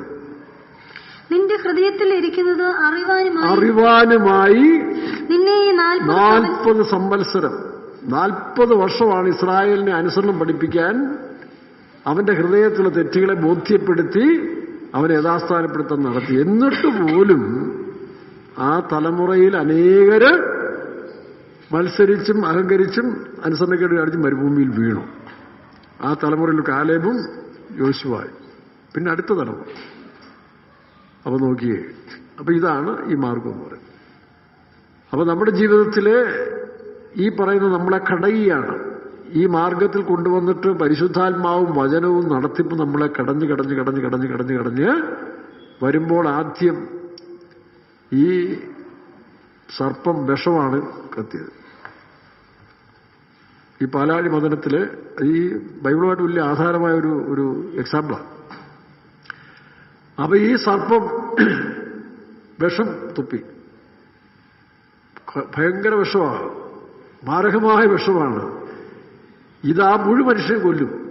കാരണം ഇത് കടലിൽ കലർന്നു പോയാൽ കടലിലെ മത്സ്യങ്ങളും തീരും, ഇത് ഭക്ഷിക്കുന്നവർ നശിക്കും, ഈ മഥനം നടത്തിക്കൊണ്ടിരിക്കുന്നവരും ചാകും. അപ്പോൾ ആരെങ്കിലും ഒരാൾ മുന്നോട്ട് വരണ്ടേ? അപ്പോൾ കഥയിലിങ്ങനെ പറയുന്നത്, നീലകണ്ഠൻ എന്ന് പറയുന്ന ആള് ഈ വിഷം താനങ്ങ് കഴിച്ചു. കാരണം താനൊരാൾ മരിച്ചാൽ മതിയല്ലോ, താനൊരാൾ മരിച്ചാൽ മതി, അതുകൊണ്ട് ബാക്കി എല്ലാവരുടെയും മരണം താൻ ഏറ്റെടുത്തതാണ്. അപ്പോഴത്തേക്ക് തൻ്റെ സ്നേഹിതനായ മറ്റൊരു ദേവൻ ഇദ്ദേഹം മരിച്ചു പോകുമെന്ന് പറഞ്ഞ് തൻ്റെ കഴുത്ത് കയറി ഒരു പിടുത്തം പിടിച്ച്, അങ്ങനെ പിടിച്ചവിടെ നിർത്തി. അതാണ് നീലകണ്ഠൻ എന്ന് പറയുന്ന പ്രതിഭാസം. ഈ സമാസം എന്നൊക്കെ മലയാളത്തിൽ പഠിക്കത്തില്ല. 4 സമാസങ്ങളൊന്നാണ് ബഹുബ്രീഹി സമാസം എന്ന് പറയുന്നത്. നീലകണ്ഠത്തോടു കൂടിയവൻ ആരോ അവൻ, അതാണ് ബഹുബ്രീഹി സമാസം. ഇതാരെ വെളിപ്പെടുത്തുന്നതാണ്? സകല മനുഷ്യവർഗത്തിന്റെയും പാപപരിഹാരത്തിനു വേണ്ടി പാപമായി തീർന്നവൻ ആരാ? 2 കൊരിന്ത്യർ 5-ാം അധ്യായത്തിൽ നാം അവനിൽ ദൈവത്തിന്റെ നീതിയാകേണ്ടതിന് പാപമായി തീർന്ന കർത്താവായ യേശുക്രിസ്തു സകല മനുഷ്യരുടെയും പാപം അവന്റെ മേൽ ചുമത്തി. ഇതിന്റെയൊക്കെ മറുഭാഷയാണ് മറ്റു വേദങ്ങളിലുമൊക്കെ സാരാംശമായിട്ട് നമ്മൾ കാണുന്നത്. യേശുക്രിസ്തുവിന്റെ ജനനത്തെപ്പറ്റി പല ഉപനിഷത്തുകളും വേദങ്ങളിൽ നേരത്തെ പ്രതിപാദിച്ചിട്ടുണ്ട്. അതിന്റെ മറ്റൊരു പകർപ്പ് പഴയ നിയമത്തിൽ കാണുന്ന പോലെ ഇങ്ങനെയൊക്കെ നമ്മൾ കാണാൻ കഴിയുന്നുണ്ട്. അപ്പോൾ ഇത് ശരിക്കും മനസ്സിലാക്കി നമ്മൾ പോയില്ലെങ്കിൽ, ഒരു ബെന്തിക്കോസിന്റെ മെമ്പർഷിപ്പ് കിട്ടിയുണ്ടോ, കുമളി സഭയുടെ അംഗമായതുകൊണ്ടൊന്നും കാര്യമില്ല. ഈ ശരിയായ അറിവിൽ നമ്മളെ തന്നെ തകർത്ത് ഞാനല്ല ക്രിസ്തു അത്ര എന്നിൽ ജീവിക്കുന്നു. വീണ്ടും വായിച്ച പോലെ സപ്പോസനം പറയുന്നു 2:20, ഞാനോ ക്രിസ്തുവിനോട് ക്രിസ്തുവിനോടുകൂടി ക്രൂശിക്കപ്പെട്ടിരിക്കുന്നു, ഇനി ജീവിക്കുന്നത് ഞാനല്ല. അപ്പൊ ആ ഒരു സ്റ്റേജിൽ പൗലോസ് അപ്പോസ്തലൻ എത്തി. ഞാനും നിങ്ങളൊക്കെ ഇപ്പോഴും ഇടയ്ക്കിടയ്ക്ക് ഞാനെന്നുള്ളത് കയറി വരും അല്ലേ? ഞാനൊന്നും അങ്ങനെ പറഞ്ഞു, ഞാൻ പറഞ്ഞത് അനുസരിച്ച് അത് ചെയ്തു ഇത് ചെയ്തു, എനിക്കും കയറി വരുന്നുണ്ട് ചിലപ്പോൾ. അപ്പം അതിൻ്റെ അർത്ഥം എന്താ? നമ്മളിതുവരെ ഇനിയും ക്രൂശിക്കാൻ കുറച്ചുകൂടെ ഉണ്ടെന്നാണ്. പണ്ടൊരു സ്നാനപ്പെടാൻ ചെന്നപ്പം അവൻ യേശുവിനെ സ്വീകരിച്ച് മാനസാന്തരപ്പെട്ടെല്ലാം ചെയ്തു. അപ്പോൾ പറഞ്ഞു, നീ ക്രൂശിക്കപ്പെടണം, അതാണ് സ്നാനം. അപ്പോൾ ആ ക്രൂശീകരണത്തിന് വേണ്ടി നിന്റെ അവയവങ്ങളെല്ലാം ക്രൂശിക്കപ്പെടണം, അവിടുന്നാണ് സ്നാനത്തിൽ തുടങ്ങുന്നത്. അപ്പോൾ ഉപദേശിച്ച് അവനെ സ്നാനപ്പെടുത്താൻ വെള്ളത്തിൽ കൊണ്ടുപോയപ്പോൾ പിന്നെ വലത്തെ കൈ ഇങ്ങനെ പൊക്കി പിടിച്ചോണ്ടിരുന്നു. കൈ താക്കാൻ സമ്മതിക്കുന്നില്ല. അത് എന്താണ് നീ കൈ താക്കാത്തത്? അത് ഈ കൈ കൂടെ ക്രൂശിച്ചാലേ ഒരു കാര്യം നടക്കത്തില്ല. കാരണം എന്നെ അടിച്ചൊരുത്തനുണ്ട്. ബാക്കി എല്ലാവരും ഞാൻ ക്ഷമിച്ചു, പക്ഷെ ഇവനോട് ക്ഷമിക്കാൻ ഒക്കത്തില്ല. അതുകൊണ്ട് ഈ കൈ ക്രൂശിച്ചാൽ പിന്നെ അടിക്കാൻ ഒക്കത്തില്ല. അപ്പൊ ആ വെളിപ്പാടവനുണ്ട്. അതുകൊണ്ട് കൈ പിന്നെ സ്നാനപ്പെടുത്തിയാൽ മതി. അവരോട്ടൊരു അടി കൊടുത്തിട്ട് ഞാൻ വന്നിട്ട് കൈ മുക്കിയാൽ മതി എന്ന് പറഞ്ഞു. എന്നാ പിന്നെ അത് കഴിഞ്ഞിട്ടാട്ടെ മൊത്തം മുക്കാന്ന് പറഞ്ഞ് ഉദ്ദേശി കയറ്റി അങ്ങ് വിട്ടു. അപ്പൊ അവന് ആ വെളിപ്പാടുണ്ട്. അതാ ക്രൂശിക്കപ്പെട്ട് കഴിഞ്ഞാൽ പിന്നെ കൈ പൊങ്ങത്തില്ലെന്നുള്ളൊരു വെളിപ്പാട് അപ്പോഴേ അവന് കിട്ടി. ഇതുപോലെയാണ് നമ്മുടെ ജീവിതത്തിൽ ഇടയ്ക്കിടയ്ക്ക് ചില പൊങ്ങി വരുന്നില്ലയോ? മറ്റുള്ളവർ ഉപദ്രവിക്കാനും ക്ഷമിക്കാത്തനും അതെല്ലാം ക്രൂശിക്കപ്പെട്ട് കഴിഞ്ഞെങ്കിലേ പൗലോസ് അപ്പോസ്തലൻ പറഞ്ഞ പോലെ ഞാൻ ക്രിസ്തുവിനോടുകൂടി ക്രൂശിക്കപ്പെട്ടിരിക്കുന്നു. വായിക്കാം. ഇനി ജീവിക്കുന്നത് ഞാനല്ല. അല്ല എന്ന് പറഞ്ഞാൽ അല്ല, ആ ഒരു സ്റ്റേജിലെത്തി. അങ്ങനെയെങ്കിൽ പിന്നെ പൗലോസ് ശരീരത്തിലുണ്ട്. അതെങ്ങനെ ജീവിക്കുന്നു? വായിക്കാം. ക്രിസ്തു അത്രേ എന്നിൽ ജീവിക്കുന്നു. അപ്പൊ അത്രേ ആയി. ഏതാ വന്നു വന്ന് വന്ന് വന്ന് വന്ന് വന്ന് വന്ന് ചില അഴുക്ക് പാത്രം ചില സമയത്ത് വലിയ ഇതെല്ലാം കലക്കി കഴിയുന്നായ ചെരുവം കൊണ്ട് പൈപ്പിൽ ചവിട്ടി കൊണ്ട് വെക്കുമല്ലോ, തുറന്നിട്ട് പോകും. ചിലപ്പോൾ മറന്നു പോകും. ചില മണിക്കൂർ കഴിഞ്ഞ് നോക്കുമ്പോൾ ചരുവത്തിലെ വെള്ളം നല്ല വെള്ളം തൂവെള്ളയായിത്തീരും. കാരണം ഈ ഒഴുക്ക് വെള്ളം വന്ന് ഇതിനെ വെളി കളഞ്ഞ് അവസാനം ഈ അഴുക്ക് ചരുവത്തിലെ അഴുക്ക് വെള്ളം മാറി പുതിയ വെള്ളം ആയതുപോലെ ക്രിസ്തു എന്ന ഉറവയിന്മേൽ ആ വചനം നമ്മളിൽ വ്യാപരിച്ച് വ്യാപരിച്ച് വ്യാപരിച്ച് വ്യാപരിച്ച് നമ്മുടെ പഴയ സ്വഭാവങ്ങളെ നീങ്ങിക്കൊണ്ടേയിരിക്കും. അങ്ങനെ പൗലോസ് പറഞ്ഞാൽ ഇപ്പോൾ ക്രിസ്തുവാണ് എന്നിൽ ജീവിക്കുന്നത്. അപ്പൊ ക്രിസ്തു ജീവിക്കുകയാണെങ്കിൽ ഇനി ആരുടെ വിശ്വാസത്തിലാണ് ജീവിക്കുന്നത്? പൗലോസിന്റെ വിശ്വാസത്തിലല്ല, യേശു ക്രിസ്തുവിന്റെ വിശ്വാസത്താണ്. ഇപ്പോൾ ഞാൻ ജഡത്തിൽ ജീവിക്കുന്നതോ എന്നെ സ്നേഹിച്ച് എനിക്ക് വേണ്ടി തന്നെത്താൻ ഏൽപ്പിച്ചു കൊടുത്ത ദൈവപുത്രന്റെ വിശ്വാസം. ദൈവപുത്രങ്ങളല്ല, ദൈവപുത്രന്റെ വിശ്വാസം. ഇംഗ്ലീഷിലും മറ്റു ഭാഷയിലൊക്കെ അങ്ങനെയാണ്. അപ്പൊ ഞാൻ മരിച്ചല്ലോ. അപ്പൊ പിന്നെ ദൈവപുത്രന്റെ വിശ്വാസം. ആ ദൈവപുത്രന്റെ വിശ്വാസത്തെയാണ് കടുകുമണിയോളം വിശ്വാസമുണ്ടെങ്കിൽ എന്ന് പറയുന്നത്. കടുകുമണി ക്രിസ്തു. അപ്പൊ ക്രിസ്തുവിന്റെ വിശ്വാസം നമ്മളിൽ വരുമ്പോഴാണ് നമ്മൾ കൽപ്പിച്ചാൽ അത് നടന്നിരിക്കും. അല്ല നമ്മൾ പകുതി വിശ്വാസം കൽപ്പിച്ചാൽ, പണ്ട് വല്യമ്മ പറഞ്ഞ പോലെ, എന്താ വല്യമ്മ കുറച്ചാളായിട്ട് നോക്കുമ്പോൾ വലിയ മല വീടിന്റെ മുന്നിലുണ്ട്.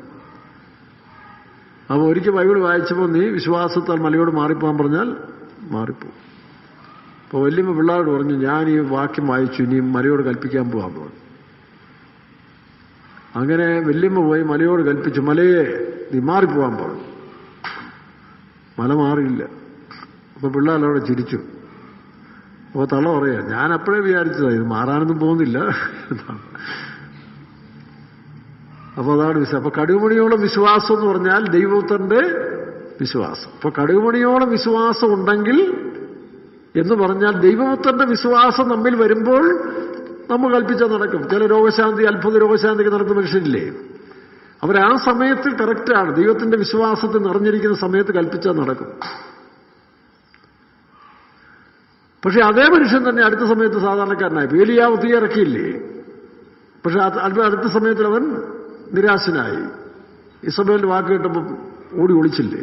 അപ്പൊ മനുഷ്യന് ഈ ശരീരത്തിലിരിക്കുമ്പോൾ ആ വിശ്വാസത്തിന്റെ ഡെവലപ്മെന്റ്സ്, വിശ്വാസത്തിന്റെ വേരിയേഷൻ, അതാണ് പ്രാധാന്യം. അല്ലാതെ ആളല്ല.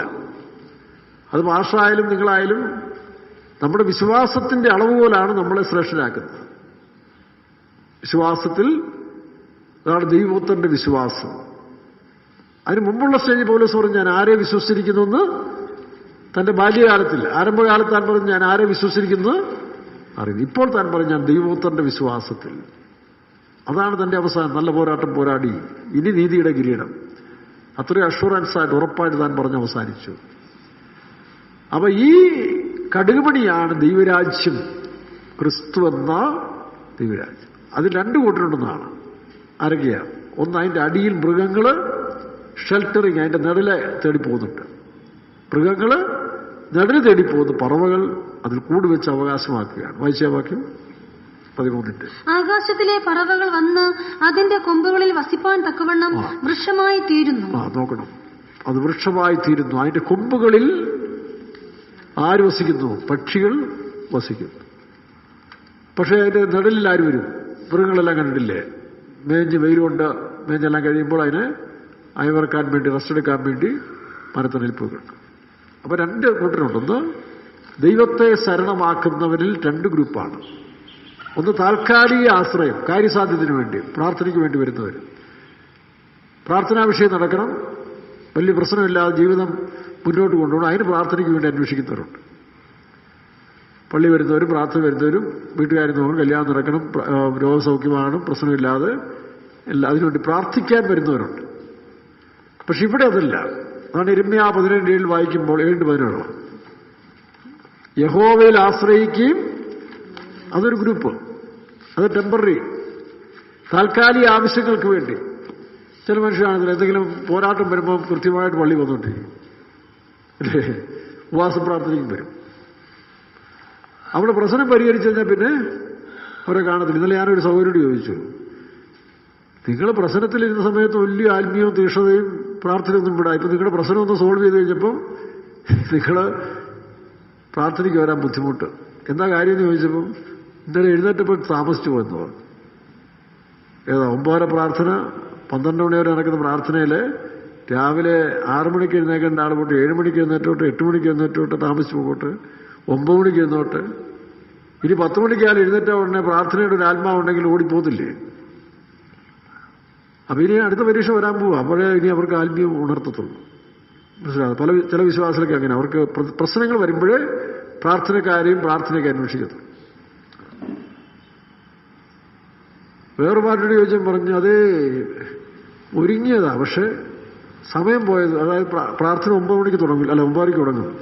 ഞാൻ ഒരുങ്ങിയപ്പോൾ 9:45. അനി അതുകൊണ്ട് ഇനിയിപ്പോൾ താമസിച്ചുകൊണ്ട് പോകണ്ട. അപ്പൊ എന്തോ ഒരു ആത്മീയമാണെന്ന് നോക്കി. 15 മിനിറ്റ് താമസിച്ച് എങ്ങനെയെങ്കിലും ഓടിച്ചെല്ലാന്നല്ലോണ്ട്. അപ്പൊ ഇതൊക്കെയാണ് ഈ സൗകര്യം, ചുറ്റുപാടും സാഹചര്യം കൂടുമ്പോൾ പല പുള്ളികളുടെ ആത്മീയം ഒന്ന് പോകും. പിന്നെ ഈ കാണിക്കുന്നതൊക്കെ പ്രകസനമാണ്. കാര്യം പ്രാർത്ഥിച്ചോണ് ഇത് ഞങ്ങൾ കുർബാന തൊഴിലാളികളാണ്, നിങ്ങളുടെ കാര്യങ്ങൾ നമുക്ക് വേണ്ടി പ്രാർത്ഥിക്കാൻ മാത്രമാണ്. നിങ്ങളെ സ്വർഗത്തിൽ കൊണ്ടുപോകാനല്ലേ മാർഗം. അപ്പൊ ഞങ്ങൾ പ്രാർത്ഥിച്ചോളാം. ചില വേലക്കാരിങ്ങനെ തച്ചിനിരിക്കും വിശ്വാസികളുടെ പ്രശ്നങ്ങൾ പ്രാർത്ഥിക്കാൻ വേണ്ടി, കമ്മീഷൻ കിട്ടൂല്ലോ. അതാണ്, അതുകൊണ്ട് അടിച്ചുപൊളി ജീവിക്കുക. ഇതാ മാർഗമല്ലിത്. അവിടെ സൂക്ഷിച്ചോണം. അടുത്ത പരീക്ഷയിൽ പോയി അകപ്പെടുന്നതിന് മുമ്പ് ദൈവത്തോട് നിരപ്രാപിച്ച് ഇതെല്ലാം ക്ഷമ ചോദിച്ച് യഥാസ്ഥാനപ്പെട്ടോണം. ഇന്നലെ ഞാൻ സംസാരിച്ച ആരോടൊക്കെയാണെന്ന് അവർക്കറിയാം, ഇവിടെ വന്നിട്ടുണ്ടെങ്കിൽ. ദൈവത്തോട് ക്ഷമ ചോദിച്ചോണം. അഹങ്കാരം പറഞ്ഞ് വീണ്ടും അടുത്ത പരീക്ഷയ്ക്ക് ഇടയാകരുത്. ഇവിടെ 2 തല്ലും കൊണ്ടതാ, എന്നിട്ടും മര്യാദയായില്ല. അതാ ഇനി അടുത്ത പൊട്ടിയിൽ കിട്ടുമ്പോഴാണ് ഇനി അടുത്ത ഉണർവ് വരുന്നത്. പക്ഷേ ചിലർക്ക് അങ്ങനെയാണ്. ഈ കുതിരയ്ക്ക് ചമ്മട്ടി കൊടുത്തുകൊണ്ടിരിക്കുമ്പോഴേ അവന് ഓട്ടം വരുത്തുള്ളൂ. പണ്ടൊക്കെ നമ്മുടെ നാട്ടിൽ കാളക്കാരും കാളയും കൊണ്ട് പോകുന്ന സമയത്ത് ഇവനെ അടിച്ചടിച്ച് അവന് ചിലർ അടി കൊണ്ട് തഴമ്പ് വെച്ചുകൊണ്ട് ഈ അടിയാക്കത്തില്ല. അപ്പം ഞാൻ നമ്മുടെ ഒരു സ്വന്തക്കാരുടെ വീട്ടിൽ കുറിച്ച് നിൽക്കുന്ന സമയത്ത്, ചിങ്ങവനം കുറിച്ച് നിൽക്കുന്ന സമയത്ത് ഒരു ഹൈവേ കൂടെ നിൽക്കും വണ്ടിയെ കാണാനായിട്ട്. ഞങ്ങൾ കുട്ടനാട്ടുകാരല്ലേ. അപ്പോൾ വണ്ടിയെ കാണാൻ വേണ്ടി നിൽക്കുമ്പോൾ ഈ കാള ഇങ്ങനെ പോകുന്ന സമയത്ത് ചില കാളയുടെ ഈ സീറ്റിങ്ങിലെ അതിൻ്റെ ചന്തിക്ക് ഇങ്ങനെ നല്ല ഡിസൈൻ പോലെ 3-6 വര കാണും. അപ്പൊ ഞാൻ ആദ്യം വിചാരിച്ചത് അങ്ങനെയുള്ള ഡിസൈനുള്ള കാളയാണെന്ന് വിചാരിച്ചു, നല്ല ചുമല കളറ്. പിന്നെ ഞാൻ ചെയ്ത് പെയിന്റ് അടിച്ചാണോ, കാളക്കാരോട് ചെയ്ത് പെയിന്റ് അടിച്ചത്. അല്ല മോനെ, എവനിട്ട് അതുപോലെ കൊടുത്തെങ്കിലേ അവന് വേദന വരത്തുള്ളൂ. അതിനെന്ത് ചെയ്യുന്നറിയാമോ? ഈ കാളയ്ക്ക് വേദന ഉണ്ടാകാൻ വേണ്ടി തഴമ്പ് പിടിച്ച ഭാഗത്തെ കത്തികൊണ്ട് വീണ്ടും ആ തഴമ്പ് കളയും. അവിടെയാണ് ചോര ഇങ്ങനെ പൊടിഞ്ഞിരിക്കും. അവിടെ അടിക്കുമ്പോഴവന് ഉണർച്ച വരത്തുള്ളൂ, സെൻസേഷൻ വരത്തുള്ളൂ എന്ന് പറഞ്ഞ പോലെ ചില പുള്ളികളെ ഈ പറഞ്ഞ പോലെ ഈ വരഞ്ഞ് തൊലിയും കളഞ്ഞ് തഴമ്പും കളഞ്ഞ് അവിടെ ഇട്ടടിച്ചെങ്കിലേ ചിലപ്പോൾ ഉണർത്തി വരത്തുള്ളൂ. അതിനൊന്നും ഇടയാക്കരുത് കേട്ടോ. ഈ പറഞ്ഞ ഇന്നലെ ചിലരുടെ സംസാരം ഞാൻ അതിശയിച്ചു പോയി. ഇതൊക്കെ ഏത് ലോകത്താണ് ഇതൊക്കെ ജീവിക്കുന്നത്? ഏത് ലോകത്ത് ഇതൊക്കെ ജീവിക്കുന്നത് ഞാൻ ചിന്തിച്ചു പോയി. അപ്പൊ ഇതാണ്, ഈ അടി കിട്ടിയെങ്കിൽ ചിലതിന് ഉണർവ് വരുത്തുള്ളൂ. അല്ല നേരെ ദൈവത്തെ പിൻപറ്റുന്നവർ വളരെ കുറവാണ്. അപ്പൊ ഇവിടെ അതല്ല, ദൈവത്തിൽ ആശ്രയിക്കുക, യഹോവയിൽ ആശ്രയിക്കുകയും. വായിക്കാം.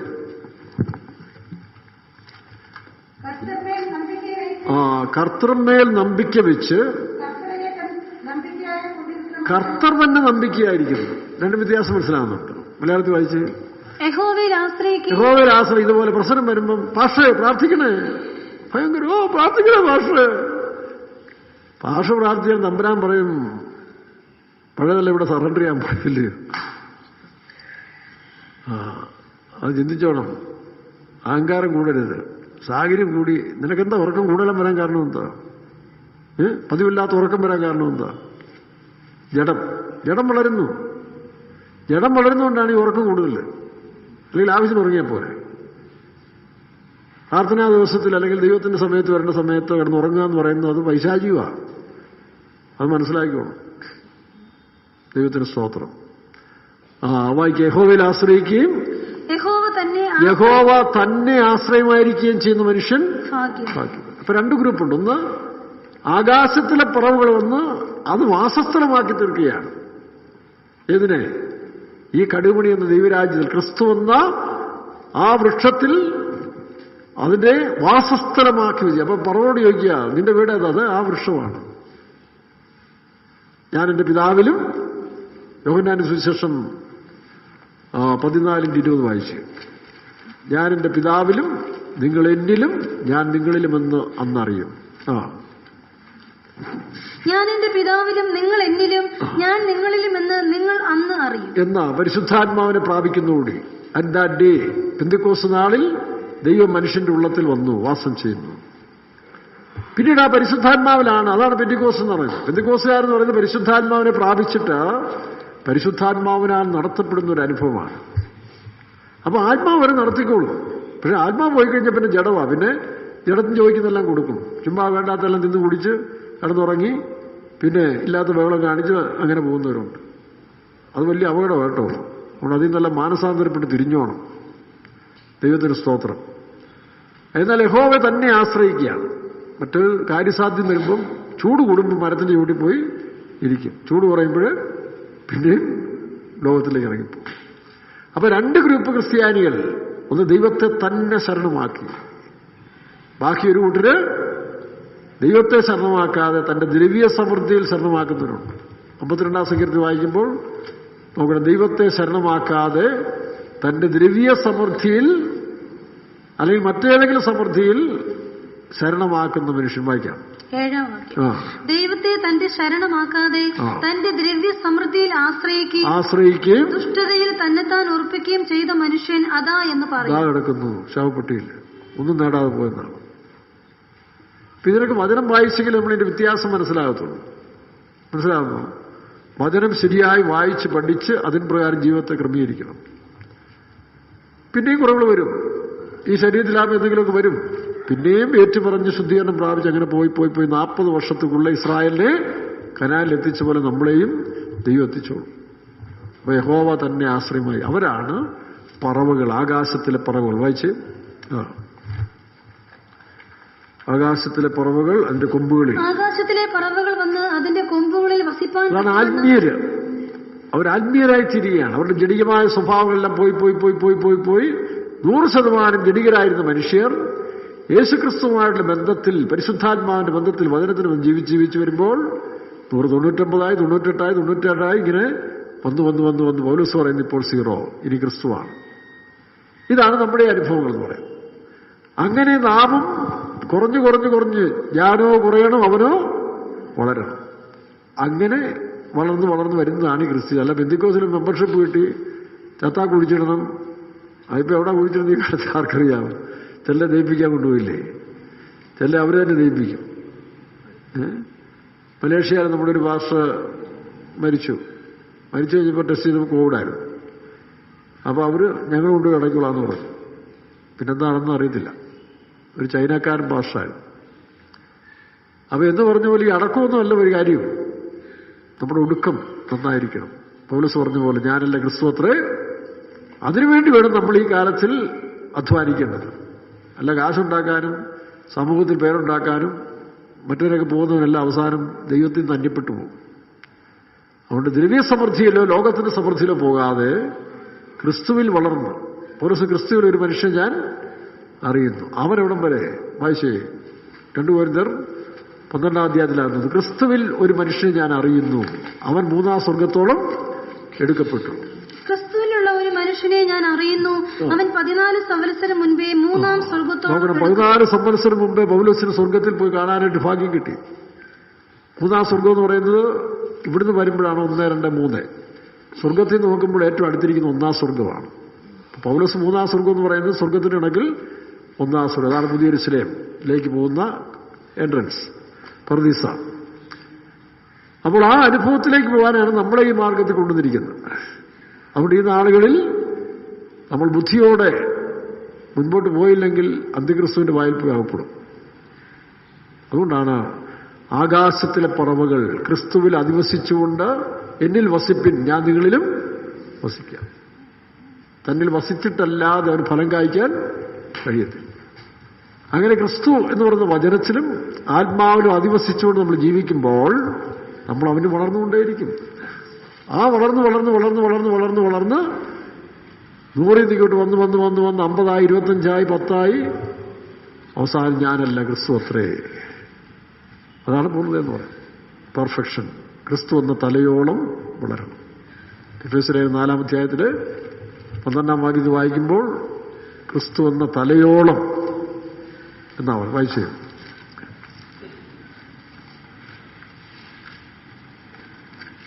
സ്നേഹത്തിൽ സത്യം സംസാരിച്ചുകൊണ്ട് ക്രിസ്തു എന്ന തലയോളം സകലത്തിലും വളരുവാൻ ഇടയാകും. സകലത്തിലല്ല, സകലത്തിലും വളരാൻ ഇടയാകും.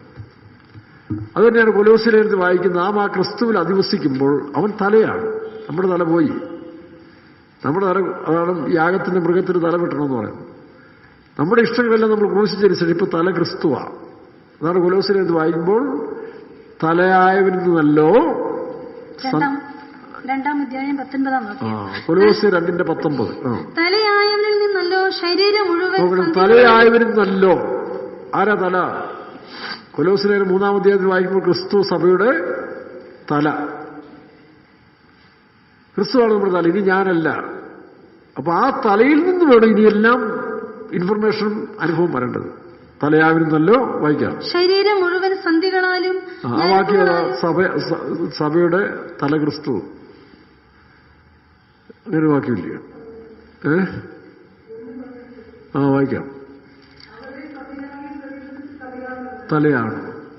അതാണ് നമ്മൾ ഈ ഒരു എഗ്രിമെന്റിൽ ക്രിസ്തു എന്റെ തലയായി മാറി. ഇനി ആ തലയിൽ നിന്ന് വേണം സകലതും അവന്റെ അഭിഷേകത്തിൽ നിന്ന് വേണം പോവാൻ. നമ്മളിവിടെ പള്ളി വരുമ്പം ക്രിസ്തു തലയും അവിടെ വരുമ്പം ലോകം തലയായി പോയാൽ അത് ഭയങ്കര പ്രയാസമായി തീരും. ലോകമനുഷ്യനേക്കാൾ ഇതായി മാറും. ഇനി വായിക്കും. തലയായിരുന്നല്ലോ. ശരീരം മുഴുവൻ സന്ധികളാലും. അപ്പൊ ഈ തലയിൽ നിന്ന് വേണം, ക്രിസ്തുവിൽ നിന്ന് വേണം. അതാണ് 2 ഒലിവുമരം. സക്കറിയ 4-ാം അധ്യായത്തിൽ കാണുന്ന ക്രിസ്തുവും പരിശുദ്ധാത്മാവിൽ നിന്ന് വേണം നമ്മുടെ വളർച്ച. അങ്ങനെ വളരുമ്പോൾ അത് പ്രാപിച്ച് വചനത്തിൽ നിന്നും ആത്മാവിൽ നിന്നും പ്രാപിച്ച് നമ്മൾ വളർന്ന് ഫലം കൊടുക്കുന്നവരായിത്തീരും, വെളിച്ചം കൊടുക്കുന്നവരായിത്തീരും. ക്രിസ്തു ഞാൻ ലോകത്തിന്റെ വെളിച്ചം. ആ വെളിച്ചമായ ക്രിസ്തുവിനോട് അധിവസിച്ച് നമ്മൾ വചനത്തിനും പരിശുദ്ധാത്മാവിനും വളർന്നു വരുമ്പോൾ നമ്മളിൽ നിന്നും ഫലം കൊടുത്തുകൊണ്ടേയിരിക്കും. അപ്പോൾ ക്രിസ്തുവിന്റെ സ്വഭാവം നമ്മളിൽ ഉണ്ടാകും. ക്ഷമിക്കാനും സ്നേഹിക്കാനും ശത്രുക്കളെ സ്നേഹിക്കാൻ പോലും നമുക്ക് വൈരാഗ്യമില്ല. അതെല്ലാം നമ്മൾ ഉണ്ടാകണമെങ്കിൽ ഈ തലയിൽ നിന്ന് വേണം. തലയായിരുന്നല്ലോ വായിക്കാം. ശരീരം മുഴുവൻ സന്ധികളാലും ഞരമ്പുകളാലും ചൈതന്യം ലഭിച്ചിട്ട് നോക്കണം. ചൈതന്യം ലഭിച്ചിട്ട് ഏകീഭവിച്ചും ദൈവികമായ വളർച്ച പ്രാപിക്കുന്നു. അപ്പൊ ചൈതന്യം നമുക്കുണ്ടാകുകയാണ്. ദൈവിക ചൈതന്യം ഉണ്ടാകണമെങ്കിൽ ദൈവത്തിന്റെ വചനമാണ്. അതുകൊണ്ടാണ് ഉൽപ്പത്തി പുസ്തകം 44 അങ്ങനെ പറയുന്നില്ലയോ, യോസേപ്പിന്റെ വചനം കേട്ടപ്പോൾ. യോസേപ്പ് ക്രിസ്തുവിന്റെ സദൃശ്യമാണ്. യോസേപ്പ് ഉയർപ്പിക്കപ്പെട്ടവനാണ്. ആ ഉയർപ്പിക്കപ്പെട്ടവന്റെ വചനം കേട്ടപ്പോൾ പാതാളത്തിലേക്ക് പോകാൻ കാത്തിരുന്ന തന്റെ അപ്പനായ യാക്കോബിന് ചൈതന്യം വന്നതാണ്. വായിക്കാം. 45-ാം അധ്യായം 27-ാം 45-27 ഉൽപ്പത്തി പുസ്തകം 45-27. യോസേഫ് തങ്ങളോട് പറഞ്ഞ വാക്കുകളൊക്കെയും അവർ അവനോട് പറഞ്ഞു. തന്നെ കയറ്റിക്കൊണ്ടു പോകുവാൻ യോസേഫ് അയച്ച രഥങ്ങളെ. 2 കാര്യങ്ങളാണ്. ഒന്ന് വചനങ്ങളും, യോസേപ്പ് പറഞ്ഞ വചനങ്ങളും, യോസേപ്പ് പറഞ്ഞ രഥവും. രഥങ്ങൾ എന്താ? 68 അങ്ങനെ വായിക്കുമ്പോൾ ദൈവത്തിന്റെ രഥങ്ങൾ 1000 കോടി വാഗ്ദത്തങ്ങളാണ്. രഥം എന്ന് പറഞ്ഞ വാഗ്ദത്തങ്ങൾ. അപ്പൊ ദൈവത്തിന്റെ രഥം മനുഷ്യനെ കയറ്റിക്കൊണ്ടു പോകാൻ, അത് ഈ ലോകത്തിലേക്ക് അയച്ച രഥം അതാ വാഗ്ദത്തങ്ങളാണ്. നമുക്കൊരുപാട് വാഗ്ദത്തങ്ങളുണ്ട്. ഈ വാഗ്ദത്തങ്ങൾ നമുക്കുള്ളതുകൊണ്ട് നാം ശരീരത്തിലെയും ആത്മാവിലെയും സകല കന്മഷം. അപ്പൊ ദൈവത്തിന്റെ വചനത്തെയും വാഗ്ദത്തിലും ആശ്രയിക്കണം. ആ വചനവും വാഗ്ദങ്ങളും നമ്മൾ പ്രാപിച്ചുകൊണ്ട് പോകുമ്പോൾ നമുക്കെന്തുണ്ടാകും? ചൈതന്യമുണ്ടാകും. ജോസഫിന്റെ വചനങ്ങളും വാഗ്ദത്തങ്ങളും രഥവും കണ്ടപ്പോൾ തന്റെ അപ്പനായ യാക്കോബിന് വായിച്ചു. അവരുടെ അപ്പനായ യാക്കോബിന് വീണ്ടും ചൈതന്യം വന്നതാവും. വീണ്ടും അവന്റെ ആത്മാവ് ഉയർപ്പിക്കപ്പെടുന്നതാണ് മറ്റു ഭാഷ പറയുന്നത്. അപ്പോൾ നമ്മുടെ അവർ മൂട് മാറിയില്ലേ? നേരത്തെ എന്താ പറഞ്ഞേ? നേരത്തെ 22 വർഷമായിട്ട് പിന്മാറ്റത്തിന്റെ ശക്തി കയറിയിട്ട് വരുന്നവരുടെ സുവിശേഷം തന്നെ. എന്താ സുവിശേഷം? ഞാൻ എൻ്റെ നരയ ദുഃഖത്തോടെ പാതാളത്തിൽ ഇറങ്ങത്തേ ഉള്ളൂ. എൻ്റെ മക്കളെല്ലാം പോയി, ശിമിയോനില്ല, ജോസഫില്ല. ആര് പറഞ്ഞിടൂ? വല്ലിപ്പോ ആര് പറഞ്ഞു ഇവരില്ല എന്ന്? പുള്ളിയെ കണക്ക് കൂട്ടുക. ഇങ്ങനെ ഒരു കാലത്ത് വിശ്വാസത്തിന്റെ വചനം പറഞ്ഞ വിശ്വാസികൾ, വേലക്കാർ ആത്മാവിന്റെ അഭിഷേകം പോയി കഴിയും പിന്നെ നിരാശയോ വയ്യ. പണ്ട് വിശ്വാസികൾ തമ്മിൽ ചോദി കാണുമ്പോൾ വേലക്കാരൻ രക്ഷിക്കപ്പെട്ടോ? സ്ഥാനപ്പെട്ടു അഭിഷേകം പ്രാപിച്ചോ? എന്താ കൃപാവരങ്ങളൊക്കെയാ? ഒരു പറഞ്ഞ് എനിക്ക് അന്യഭാഷയുണ്ട്, പ്രവചനമുണ്ട്, ഇല്ലയോ? അതുകൊണ്ട് ഇതുണ്ട്, രോഗശാന്തിയുണ്ട്. ഇതൊക്കെ ഒരു കാലത്ത് ദൈവമക്കളുടെ സംഭാഷണമായിരുന്നു. ഇപ്പൊ എന്താ കാണുമ്പോഴേ ചോദിക്കുന്നുണ്ട്, ഓ വയ്യ, ഷുവറാ 320, അത്രയല്ലേ ഉള്ളൂ, എനിക്ക് 380. ഞങ്ങളുടെ ഒരു മദർ കണ്ണൂർ വെച്ച് പറഞ്ഞ് 720 ഉണ്ടെന്നാണ് പറഞ്ഞത്. അവിടെ എല്ലാ ഓർഗനും അടിച്ചുപോയി. എന്നാലും അത് പ്രശംസ. ഞാൻ 720 വരെ എത്തിയെന്നാണ്. ഏതാ ഓസ്കാർ അവാർഡ് കിട്ടുക, അല്ലെങ്കിൽ ഗിന്നസ് ബുക്കിൽ ചേരാൻ. ഇതാണ് ഇപ്പോഴത്തെ സംഭാഷണം. എന്തൊക്കെ കാണുമ്പോഴേ ഷുവറാ, പ്രഷറാ. ആർക്കാണ് പ്രഷർ ഇല്ലാത്തത്? എല്ലാവർക്കും ഉണ്ട്. നീ ഇത് വിളിച്ചു പറയാനാണോ നിന്നെ ആക്കി വെച്ചിരിക്കുന്നത്? യാക്കോബ് എന്താ പറയുന്നത്? എൻ്റെ നരയ ദുഃഖത്തോടെ പാതാളത്തിൽ ഇറങ്ങുമാർ. ഇത് 22 വർഷമായിട്ട് കിളവൻ വല്യപ്പൻ പറഞ്ഞുകൊണ്ട് സാക്ഷിയാ. എന്നാൽ ദൈവത്തിന്റെ വചനം വന്നപ്പോൾ, വാഗ്ദത്തം വന്നപ്പോൾ വല്യപ്പൻ ചാടി എഴുന്നേറ്റു. ഇപ്പൊ അതെല്ലാം മാറി. ഇപ്പൊ ദുഃഖവും മാറി, നരയും മാറി, പാതാളവും മാറി, വാക്കും മാറി. എന്താ പറയുന്നത്? മതി. ഏത് മതി? ഈ അവിശ്വാസം മതി. ഇപ്പൊ ഞാൻ എന്റെ ജോസഫിനെ കാണാൻ പോയിച്ച് കേട്ടോ. ഈ കൂടിയിരിക്കുന്ന വിശ്വാസികളെ, ഈ അവിശ്വാസമെല്ലാം മതി. വേണ്ടാത്ത സംഭാഷണമെല്ലാം നിർത്തണം. വയ്യ, കടമാണ്. നിന്നോട് അനിയന്തിന് കടക്കാരനായത്? ദൈവത്തെ ആശ്രയിക്കാതെ ഒന്ന് കടവല്ലേ? എന്നിട്ട് നാടില്ല ഞാൻ കടക്കാരനാ. ഇപ്പൊ യൂട്യൂബ് കൂടെ തെണ്ടുക മനുഷ്യർ, കാണുന്നില്ല? വേണ്ടാത്തതിനെല്ലാം തെണ്ടുക. ദൈവമക്കൾ പോലും തെണ്ടുകയാണ്. അയച്ചു തരണം. ലക്ഷോർ കിടക്കുന്നു, അവിടെ കിടക്കുന്നു, ഇവിടെ കിടക്കുന്നു. എന്തൊരു കാലമാണ്! ഇതൊരു ബിസിനസ്സാക്കി മാറ്റിയിരിക്കുക. ഇവിടെ ദൈവത്തിൽ ആശ്രയിക്കുക. ദൈവം തരട്ടെ, അതല്ലേ ആവശ്യം. ഇപ്പൊ എന്താ പറയുന്നത്? മതി. വായിക്കാം. മതി, എന്റെ മകൻ യോസേഫ് ജീവനോടിരിക്കുന്നു. എന്റെ മകൻ ജോസഫ് ജീവനോടിരിക്കുന്നു. ഞാൻ മരിക്കും മുമ്പേ അവനെ പോയി കാണുമെന്ന് ഇസ്രായേൽ പറഞ്ഞു. വേറൊരു പുള്ളി പറഞ്ഞു. ആരാ? യോബ്. ഞാൻ ജനിക്കാതിരുന്നാൽ നന്നായിരുന്നു ഒരിക്കൽ പറഞ്ഞു. ഏതാ? പരീക്ഷ കൂടിയപ്പോൾ തന്റെ അഭക്തിയെല്ലാം വെളി വന്നപ്പോൾ, കാർക്കോട വിഷം, കാർക്കോട എന്ന് പറയുന്ന പാമ്പ, അതിന്റെ വിഷം വെളി വന്നപ്പോൾ എന്ത് ചെയ്തു? യോബ് ജന്മശിവ ദിവസത്തെ ശപിച്ചു. കാണുന്നതിനെല്ലാം ശപിക്കുക, ദൈവത്തെ പോലും ശപിക്കാൻ തുടങ്ങി. ഞാൻ വീണ്ടും കണ്ണു തുറന്നപ്പോൾ അന്യനല്ല, എന്റെ സ്വന്തം കണ്ണുകൊണ്ട് ഞാൻ ദൈവത്തെ കാണും. നോക്കണം, ഇതാ നമുക്ക് ആവശ്യക്കാരൻ. ഈ പിന്മാറ്റം മാറുമ്പോൾ നമുക്ക് ഉണർവ് തന്നെ ഉണ്ടാകും. മതി, ഞാൻ എന്റെ മകൻ ജോസഫിനെ പോയി കാണും. നമ്മുടെ പ്രത്യാശ എന്താ? നമ്മുടെ കർത്താവിനെ കാണും. അതിന് ചൈതന്യം ഉണ്ടാകും. അതാണ് എബ്രായ ലേഖനം 4:12 വായിക്കുമ്പോൾ, ദൈവത്തിന്റെ വചനം ജീവനും ചൈതന്യവുമുള്ളതായി. വായിക്കാം. ദൈവത്തിന്റെ വചനം ജീവനും ചൈതന്യവും ഉള്ളതായി, ഇരുവായത്തിലുള്ള ഏത് വാളിനേക്കാളും മൂർച്ചയേറിയതും പ്രാണനെയും ആത്മാവിനെയും സന്ധി മജ്ജകളെയും വേറെ വിടുവിക്കും വരെ. ഇതൊരു താങ്ങ് താങ്ങിയാലേ ഏതാ? സാത്താനല്ല, ഈ ലോകത്തിലെ പ്രമുഖന്മാരെല്ലാം വന്നു നിൽക്കുമ്പോൾ ശരിയായിട്ടൊരു വചനം വെച്ചൊരു താങ്ങ് കൊടുത്താൽ അവന്റെ അന്തർഭാഗമെല്ലാം കിടന്നിങ്ങനെ മിക്സിയിലെ മോട്ടർ അടിക്കുന്ന പോലെ കറങ്ങിക്കൊണ്ടിരിക്കും. അതാണ് ദൈവമക്കളുടെ ആയുധം. അല്ലാതെ ആക്ഷീയമായ വാളുകൊന്നുമല്ല വചനം. ജീവനും ചൈതന്യമുള്ളതായി ഏത് വാളിനേക്കാളും മൂർച്ചയേറിയതും, പിന്നെ പ്രാണനെയും ആത്മാവിനെയും സന്ധി മജ്ജകളെയും വേറെ വിടുവിക്കും വരെ തുളച്ചു ചെല്ലുന്നതും നോക്കണം, തുളച്ചു ചെല്ലുന്നതും ഹൃദയത്തിലെ ചിന്തനങ്ങളെയും ഭാവങ്ങളെയും വിവേചിക്കുന്നതും ആകും. ഇതാണ് നമുക്ക് ആവശ്യകാലത്തിൽ കേട്ടോ. വേണ്ടവർ പ്രാപിച്ചോണം. ആരെയും ഫോഴ്സ് ചെയ്ത് കൊണ്ടുപോകാൻ മാർഗമല്ലിത്. അപ്പൊ അങ്ങനെയുള്ളതായ ഒരു അനുഭവത്തിൽ വളരുന്ന പറവകൾ, ആകാശത്തിൽ പറവകൾ, അവർക്കിവിടെ വസിക്കാൻ വയ്യാത്തൊരു കാലം വരും. എതിർ ക്രിസ്തുവിന്റെ കാലം അതാണ് വന്നുകൊണ്ടിരിക്കുന്നത്. ആ കാലഘട്ടത്തിലാണ് സങ്കീർത്തനക്കാരൻ പറയുന്നത്, ഞാൻ എൻ്റെ ദൈവത്തെ ശരണമാക്കിയിരിക്കിയാൽ. വായിക്കാം 11:1.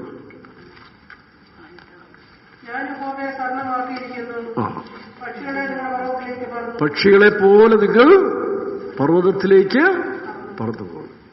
അപ്പൊ പക്ഷിക്കൊരു ലക്ഷ്യമുണ്ട്. ആ ലക്ഷ്യം വെച്ചാൽ പക്ഷി പറക്കത്തുള്ളൂ. ലക്ഷ്യമില്ലാതെ ഒറ്റ പക്ഷികളും പറക്കാറില്ല. ഈ പരുന്ത് പോലും ഈ കിടന്ന് റൗണ്ട് അടിക്കുമ്പോൾ അവൻ്റെ ഒരു ലക്ഷ്യം കണ്ടു, അവിടേക്കാണ് അവൻ ഫോക്കസ് ചെയ്യുന്നത്. അപ്പൊ നമുക്കൊരു ലക്ഷ്യമുണ്ടായിരിക്കണം. പക്ഷികളിലെ ഒന്നാമത്തെ അവനൊരു ലക്ഷ്യം എവിടോട്ടാ? പർവ്വതം. നമ്മുടെ പർവ്വതം സിയോൻ പർവ്വതം. നിങ്ങൾ ആ പർവ്വതത്തെ സ്പർദ്ധിച്ചു നോക്കുന്നത് എന്താണെന്നാണ്. സിയോൻ പർവ്വതത്തെ ദുഷ്ടന്മാർ സ്പർദ്ധിച്ചു നോക്കുന്നു. 68-ാം സങ്കീർത്തനം 16-ാം വാക്യം. കൊടുമുടികളേറിയ പർവ്വതങ്ങളെ ദൈവം വസിപ്പാനിച്ചിരിക്കുന്ന പർവ്വതത്തെ നിങ്ങൾ സ്പർദ്ധിച്ചു നോക്കുന്നത് എന്ത്? യഹോവ അതിൽ എന്നേക്കും വസിക്കും. ആ ദൈവം വസിക്കുന്ന പർവ്വതം, അവിടേക്കാണ് നമ്മുടെ ലക്ഷ്യം. അതാണ് സിയോൻ പർവ്വതം, പുതിയ യെരൂശലേം എന്ന വിശുദ്ധ നഗരം. അവിടേക്കാണ് നമ്മുടെ ലക്ഷ്യം. പക്ഷികളെ, നിങ്ങൾ ആ പർവ്വതത്തിലേക്ക് പറന്നു പോകണം. പക്ഷെ പറന്നു പോകാൻ ആഗ്രഹിച്ചാലും നടക്കാത്ത ഒരു ഭക്തന്റെ സങ്കീർത്തനം നമ്മൾ വായിക്കുന്നുണ്ട്. അപ്പോൾ എനിക്ക് ചിറകില്ല. ചിറകൾ ഉണ്ടായിരുന്നെങ്കിൽ, വായിച്ച് 55-6 വാക്യം. പ്രാവിനുള്ളതുപോലെ എനിക്ക് ചിറകുണ്ടായിരുന്നെങ്കിൽ. അത് പഴയ വിശുദ്ധന്മാർക്ക് അങ്ങനെ ചിറകില്ല. പുതിയ വിശുദ്ധന്മാർക്കാണ് ഈ പക്ഷികളുടെ സ്ഥാനം കൊടുത്തിരിക്കുന്നത്. അവർക്കാണ് ചിറക്. അപ്പോൾ ചിറകുണ്ടായിരുന്നെങ്കിൽ എന്നാൽ ഞാൻ പറന്ന് ആ പർവ്വതത്തിൽ പോയി വിശ്രമിക്കുമായിരുന്നു. ഈ അനർത്ഥങ്ങളുടെ മധ്യേ ഞാൻ ഒഴിഞ്ഞു പോയേനെ. അപ്പോൾ അനർത്ഥങ്ങളുടെ മധ്യേ വലിയൊരു അനർത്ഥം ലോകത്തിൽ വരികയാണ്. എതിർ ക്രിസ്തു ലോകത്തെ ഭരിക്കാൻ പോകും. ഇതിൽ നിങ്ങൾ കേട്ടില്ലേ? ചില മതവരെല്ലാം കേട്ടല്ലോ അഫ്ഗാനിസ്ഥാനിലെ സംഭവം. ഇസ്ലാം മതക്കാർ പറയുന്ന മഹദി, ഇമാം മഹദി വെളിപ്പെടുന്ന ഒരു പ്രത്യാശിക്കുന്നു. ബൈബിളിലുണ്ടത്. അപ്പോൾ ആ സംഭവങ്ങളുടെ മധ്യേ നമുക്ക് പറന്നുപോയി വിശ്രമിക്കാൻ ഒരു പർവ്വതമുണ്ട്. ആ പർവ്വതത്തിൽ പറക്കണമെങ്കിൽ നമുക്ക് ചിറക് വേണം. ചിറക് അതേ കാണിക്കുന്നു. ചിറകാണ് ഗതി നിയന്ത്രിക്കുന്നത്. അപ്പം ഗതി നിയന്ത്രിക്കുക, അതിൻ്റെ അർത്ഥം എന്താ? ഒരു പ്രമാണത്തിൽ പോകുന്നത്. മനുഷ്യൻ ഭക്ഷിക്കുന്ന മത്സ്യങ്ങൾ പോലും നീ കഴിക്കുമ്പോൾ ചിറകുള്ളതിനെ കഴിക്കണമെന്നാണ് പറഞ്ഞിരിക്കുന്നത്. വായിച്ച് ലേവ്യ പുസ്തകം 11:10. ലേവ്യ പുസ്തകം 11:10 വായിച്ച്. എന്നാൽ കടലുകളിലും നദികളിലും ഉള്ള വെള്ളത്തിൽ ചലനം ചെയ്യുന്ന എല്ലാറ്റിലും വെള്ളത്തിലുള്ള സകല ജന്തുക്കളിലും ചിറകും ചെതുമ്പലും മത്സ്യങ്ങൾക്ക് പോലും ദൈവം ഒരു പ്രമാണം കൊടുത്തിരിക്കുന്നു. എന്ത് വേണം? ചിറകും ചെതുമ്പലും. ചെതുമ്പലിനെ കാണിക്കുക. കടലിൽ കിടക്കുന്ന മീൻ 365 ദിവസം കടലിൽ കിടന്നാലും അതിനെ പിടിച്ച് കറി വെക്കാൻ നേരത്ത് ഉപ്പൊഴിക്കണം. കാരണം ഉപ്പില്ല. എന്തുകൊണ്ടാണ് ഈ കടലിൽ കിടന്നിട്ടും ഈ മത്സ്യത്തിന് ഉപ്പ് പ്രവേശിക്കാഞ്ഞേ? ചെതുമ്പലുണ്ട്, വേർപാട് ജീവിതം. അപ്പോൾ ദൈവമക്കൾ ലോകത്ത് ജീവിക്കുമ്പോൾ ലോകമനുഷ്യരെ പോലെ ഈ വക്രതയും കോട്ടയുള്ള തലമുറയിൽ നിന്ന് രക്ഷിക്കപ്പെട്ട് വേർപെട്ട് ജീവിക്കണം. അനിന്യരും പരമാർത്ഥികളും. ഫിലിപ്പിയ 2:14 വായിച്ച്. ഫിലിപ്പിയ 2:14. വക്രതയും കോട്ടവുമുള്ള തലമുറയുടെ നടുവിൽ നിങ്ങൾ അനിന്യരും പരമാർത്ഥികളും ദൈവത്തിന്റെ നിഷ്കളങ്ക മക്കളുമാകേണ്ടതിന് എല്ലാം പിറുപിറുപ്പും ബാധവും കൂടാതെ ചെയ്യുവിൻ. അവരുടെ ഇടയിൽ നിങ്ങൾ ജീവന്റെ വചനം പ്രമാണിച്ചതാണ് ചെതുമ്പല്. അപ്പൊ ദൈവത്തിന്റെ വചനം പ്രമാണിക്കുന്നവർക്കൊരു വേർപാട് ജീവിതമുണ്ട്. ജീവന്റെ വചനം പ്രമാണിച്ച് ലോകത്തിൽ ജ്യോതിസുകളെ പോലെ പ്രകാശിക്കും. അവർ ജ്യോതിസുകളെ പോലെ പ്രകാശിക്കും. കടലെത്ര ഉപ്പുവെള്ളം പുറപ്പെടുവിച്ചാലും ആ ഉപ്പുവെള്ളത്തിൽ സന്തോഷമായി ജീവിക്കുന്നതിന്റെ കാരണം ഈ ചെതുമ്പലാണ്. ചെതുമ്പൽ പോയി കഴിഞ്ഞാൽ ഈ ഉപ്പിതിനെ ഇല്ലാതാക്കളയും. അതുകൊണ്ട് ആ ചെതുമ്പൽ വേർപാട് ജീവിതം. നാം ദൈവമക്കളാണ്. നമ്മൾ വേർപെട്ട് ജീവിക്കുമ്പോഴാണ് ഈ ദുഷ്ടലോകത്തിൽ ജയകരമായും സന്തോഷമായും നമുക്ക് ജീവിക്കാൻ. മറ്റൊന്ന് ചിറക്. അത് ഗതിയെ നിയന്ത്രിക്കുന്നതാണ്. മത്സ്യങ്ങൾ പാമ്പ് പോകുന്ന പോലെ അല്ലല്ലോ ഒന്നാണ്. പാമ്പ് എന്ത് ചെയ്യും? ഏത് സമയത്ത് ഇങ്ങനെ വളഞ്ഞു പൊളഞ്ഞു പോകും. അവിടെ നിലത്ത് ഒരിഞ്ഞു പോകുന്നതിനെ തിന്നരുതെന്ന് പറഞ്ഞിട്ടാണ്. എന്നാൽ മീനതല്ല. അതിൻ്റെ നോക്കി പ്ലെയിൻ പറക്കുന്ന പോലെ മീനിങ്ങനെ വെട്ടിപ്പോകുന്ന നമ്മൾ കണ്ടു. അതിന്റെ അർത്ഥം നേരെ യാത്ര, ഗതിയുള്ളവരായിരിക്കണം. ലക്ഷ്യവും വേർപാട്. അപ്പോൾ ഒരു പക്ഷി പറക്കുന്ന സമയത്ത് ഒരു ലക്ഷ്യമുണ്ട്. ആ ലക്ഷ്യത്തിലെത്തണമെങ്കിൽ ചിറക് വേണം. അതാണ് ദർശനം. There is no vision, people will perish. ദർശനമില്ലാത്തത് ജനങ്ങൾ മര്യാദ കെട്ടു പോകുന്നു. അപ്പോൾ നമുക്കൊരു ദർശനം. നമ്മൾ എന്തിനാണ് ഈ പെന്തിക്കോസ്ത് വന്നേ?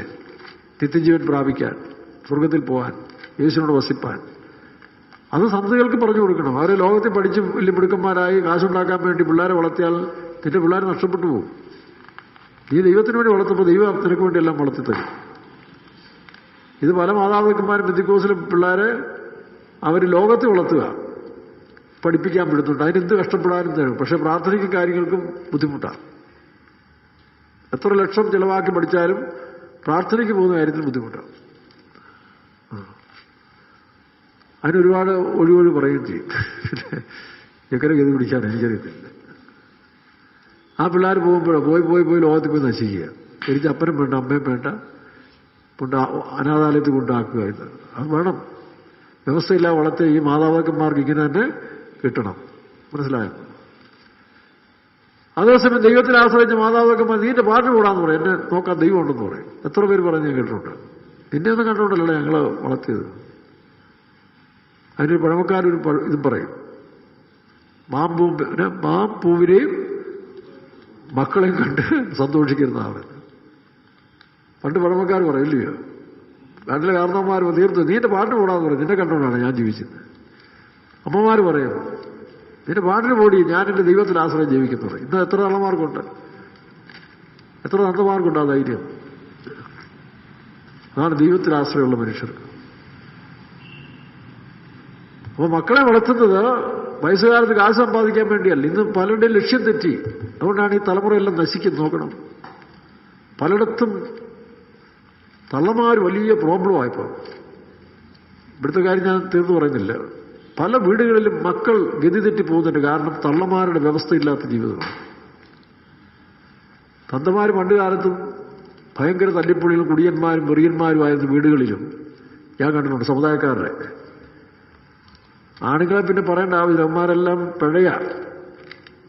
ആ കാലങ്ങളിൽ വെറും കുടിച്ച് വെറിച്ച് വീട്ടിൽ വന്ന് ഭാര്യയെ ഇടിക്കുക. നമ്മുടെ സെൻട്രൽ ഭാഷ പറഞ്ഞില്ലേ, ഞങ്ങളുടെ അപ്പൻ ഛർദ്ദിക്കാൻ വേണ്ടി മാത്രമാണ് വീട്ടിൽ വരുന്നത്.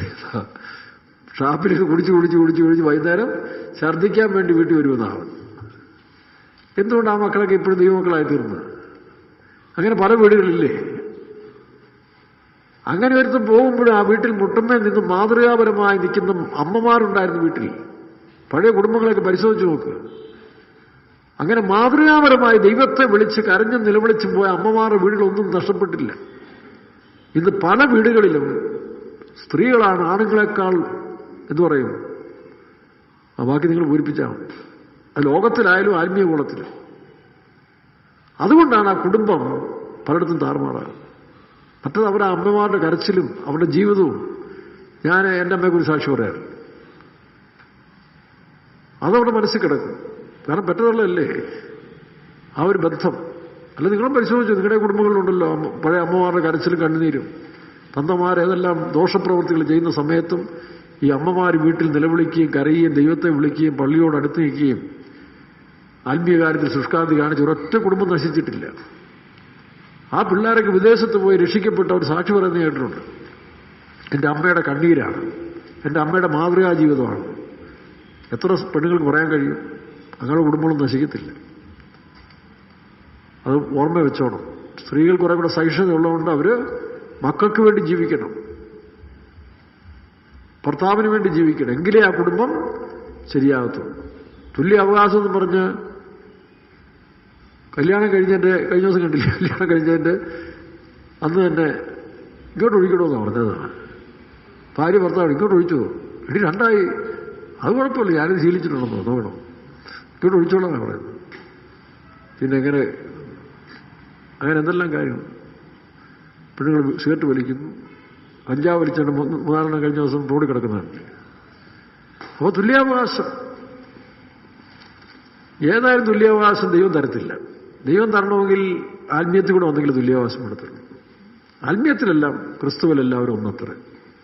അഭിഷേകം പ്രാപിച്ചവരും രക്ഷിക്കപ്പെട്ടവരും ആത്മീയത്തിൽ വരുന്നവരെല്ലാവരും ക്രിസ്തുവിലൊന്നാണ്, മണവാട്ടി.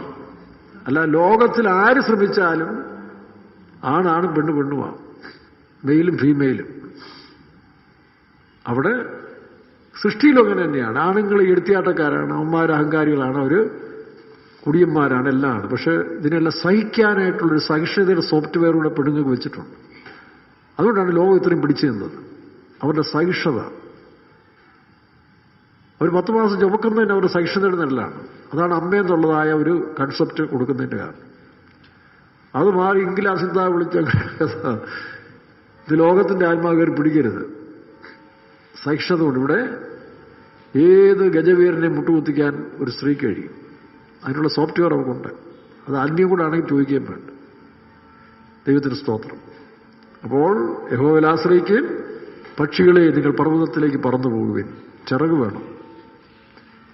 ഈ ചിറക് ബലഹീന ചിറകാകരുത്. ഇപ്പൊ പ്ലെയിനൊക്കെ ഉണ്ട്. ഞാൻ കഴിഞ്ഞ ദിവസം ഈ പ്ലെയിൻ ഉണ്ടാക്കുന്ന ഒരു ഫാക്ടറിയുടെ ഓരോ ഘട്ടങ്ങളും കാണാനിടയാണ്. പ്ലെയിൻ 9 ദിവസം കൊണ്ട് അവർ, ഇന്നത്തെ പുതിയ ടെക്നോളജിയിൽ അമേരിക്ക 9 ദിവസം കൊണ്ട് ഒരു പ്ലെയിൻ ഉണ്ടാക്കി പുറത്തെടുക്കും. നമ്മൾ അതിശയിച്ചു പോകും. ഈ വലിയ 700ഉം 600ഉം പേരെ കൊണ്ടുവന്ന വലിയ ബോയിങ് പ്ലെയിനുണ്ട്. ഈ 700 പേരെ കയറ്റിക്കൊണ്ട് പോകുന്ന പ്ലെയിനിന്റെ ചിറക് നോക്കണം. അതിന്റെ പിച്ചള കൊണ്ടാണ് അതിനെ സെറ്റ് ചെയ്തിരിക്കുന്നത്. ഞാൻ ഇന്നാൾ പറഞ്ഞില്ലേ, ഒരു ദിവസം ഞാൻ പ്ലെയിനിന്റെ ചിറകിന്റെ കീഴിൽ ഒരിക്കൽ യാത്ര ചെയ്യാനിടയായി, ആ കണ്ണാടിയിൽ. അപ്പം ഞാൻ അവിടെ നിന്നുകൊണ്ട് പ്ലെയിൻ ശ്രദ്ധിച്ചപ്പോൾ ഇതിങ്ങനെ വികസിച്ച് താഴുമ്പോൾ ആ പിച്ചള നമുക്ക് കാണാം, അതിന്റെ ഈ വ്യാഗരി പോലത്തത്. അപ്പൊ അത് കൊടുത്തെങ്കിലേ ഇത് നിൽക്കുന്നു. ഇല്ലെങ്കിൽ പല പ്രാവശ്യം ഇങ്ങനെ വരുമ്പോൾ ഇരുമ്പോ സ്റ്റീലോ ഒക്കെയാണ് പൊട്ടിച്ചു പോകുന്നു പറഞ്ഞു. അതുപോലെ വെള്ളിയും പൊന്നും, പിച്ചള, വെള്ളി, പൊന്ന്. പൊന്ന് കുറെ കൂടെ സുതാര്യതയാണ്.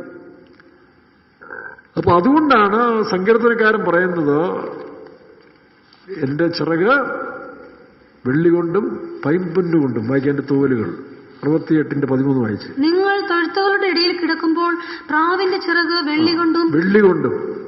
അപ്പൊ ഇത് ഒറിജിനൽ പ്രാവല്ലല്ലോ, ഇതേത് പ്രാവാണ്?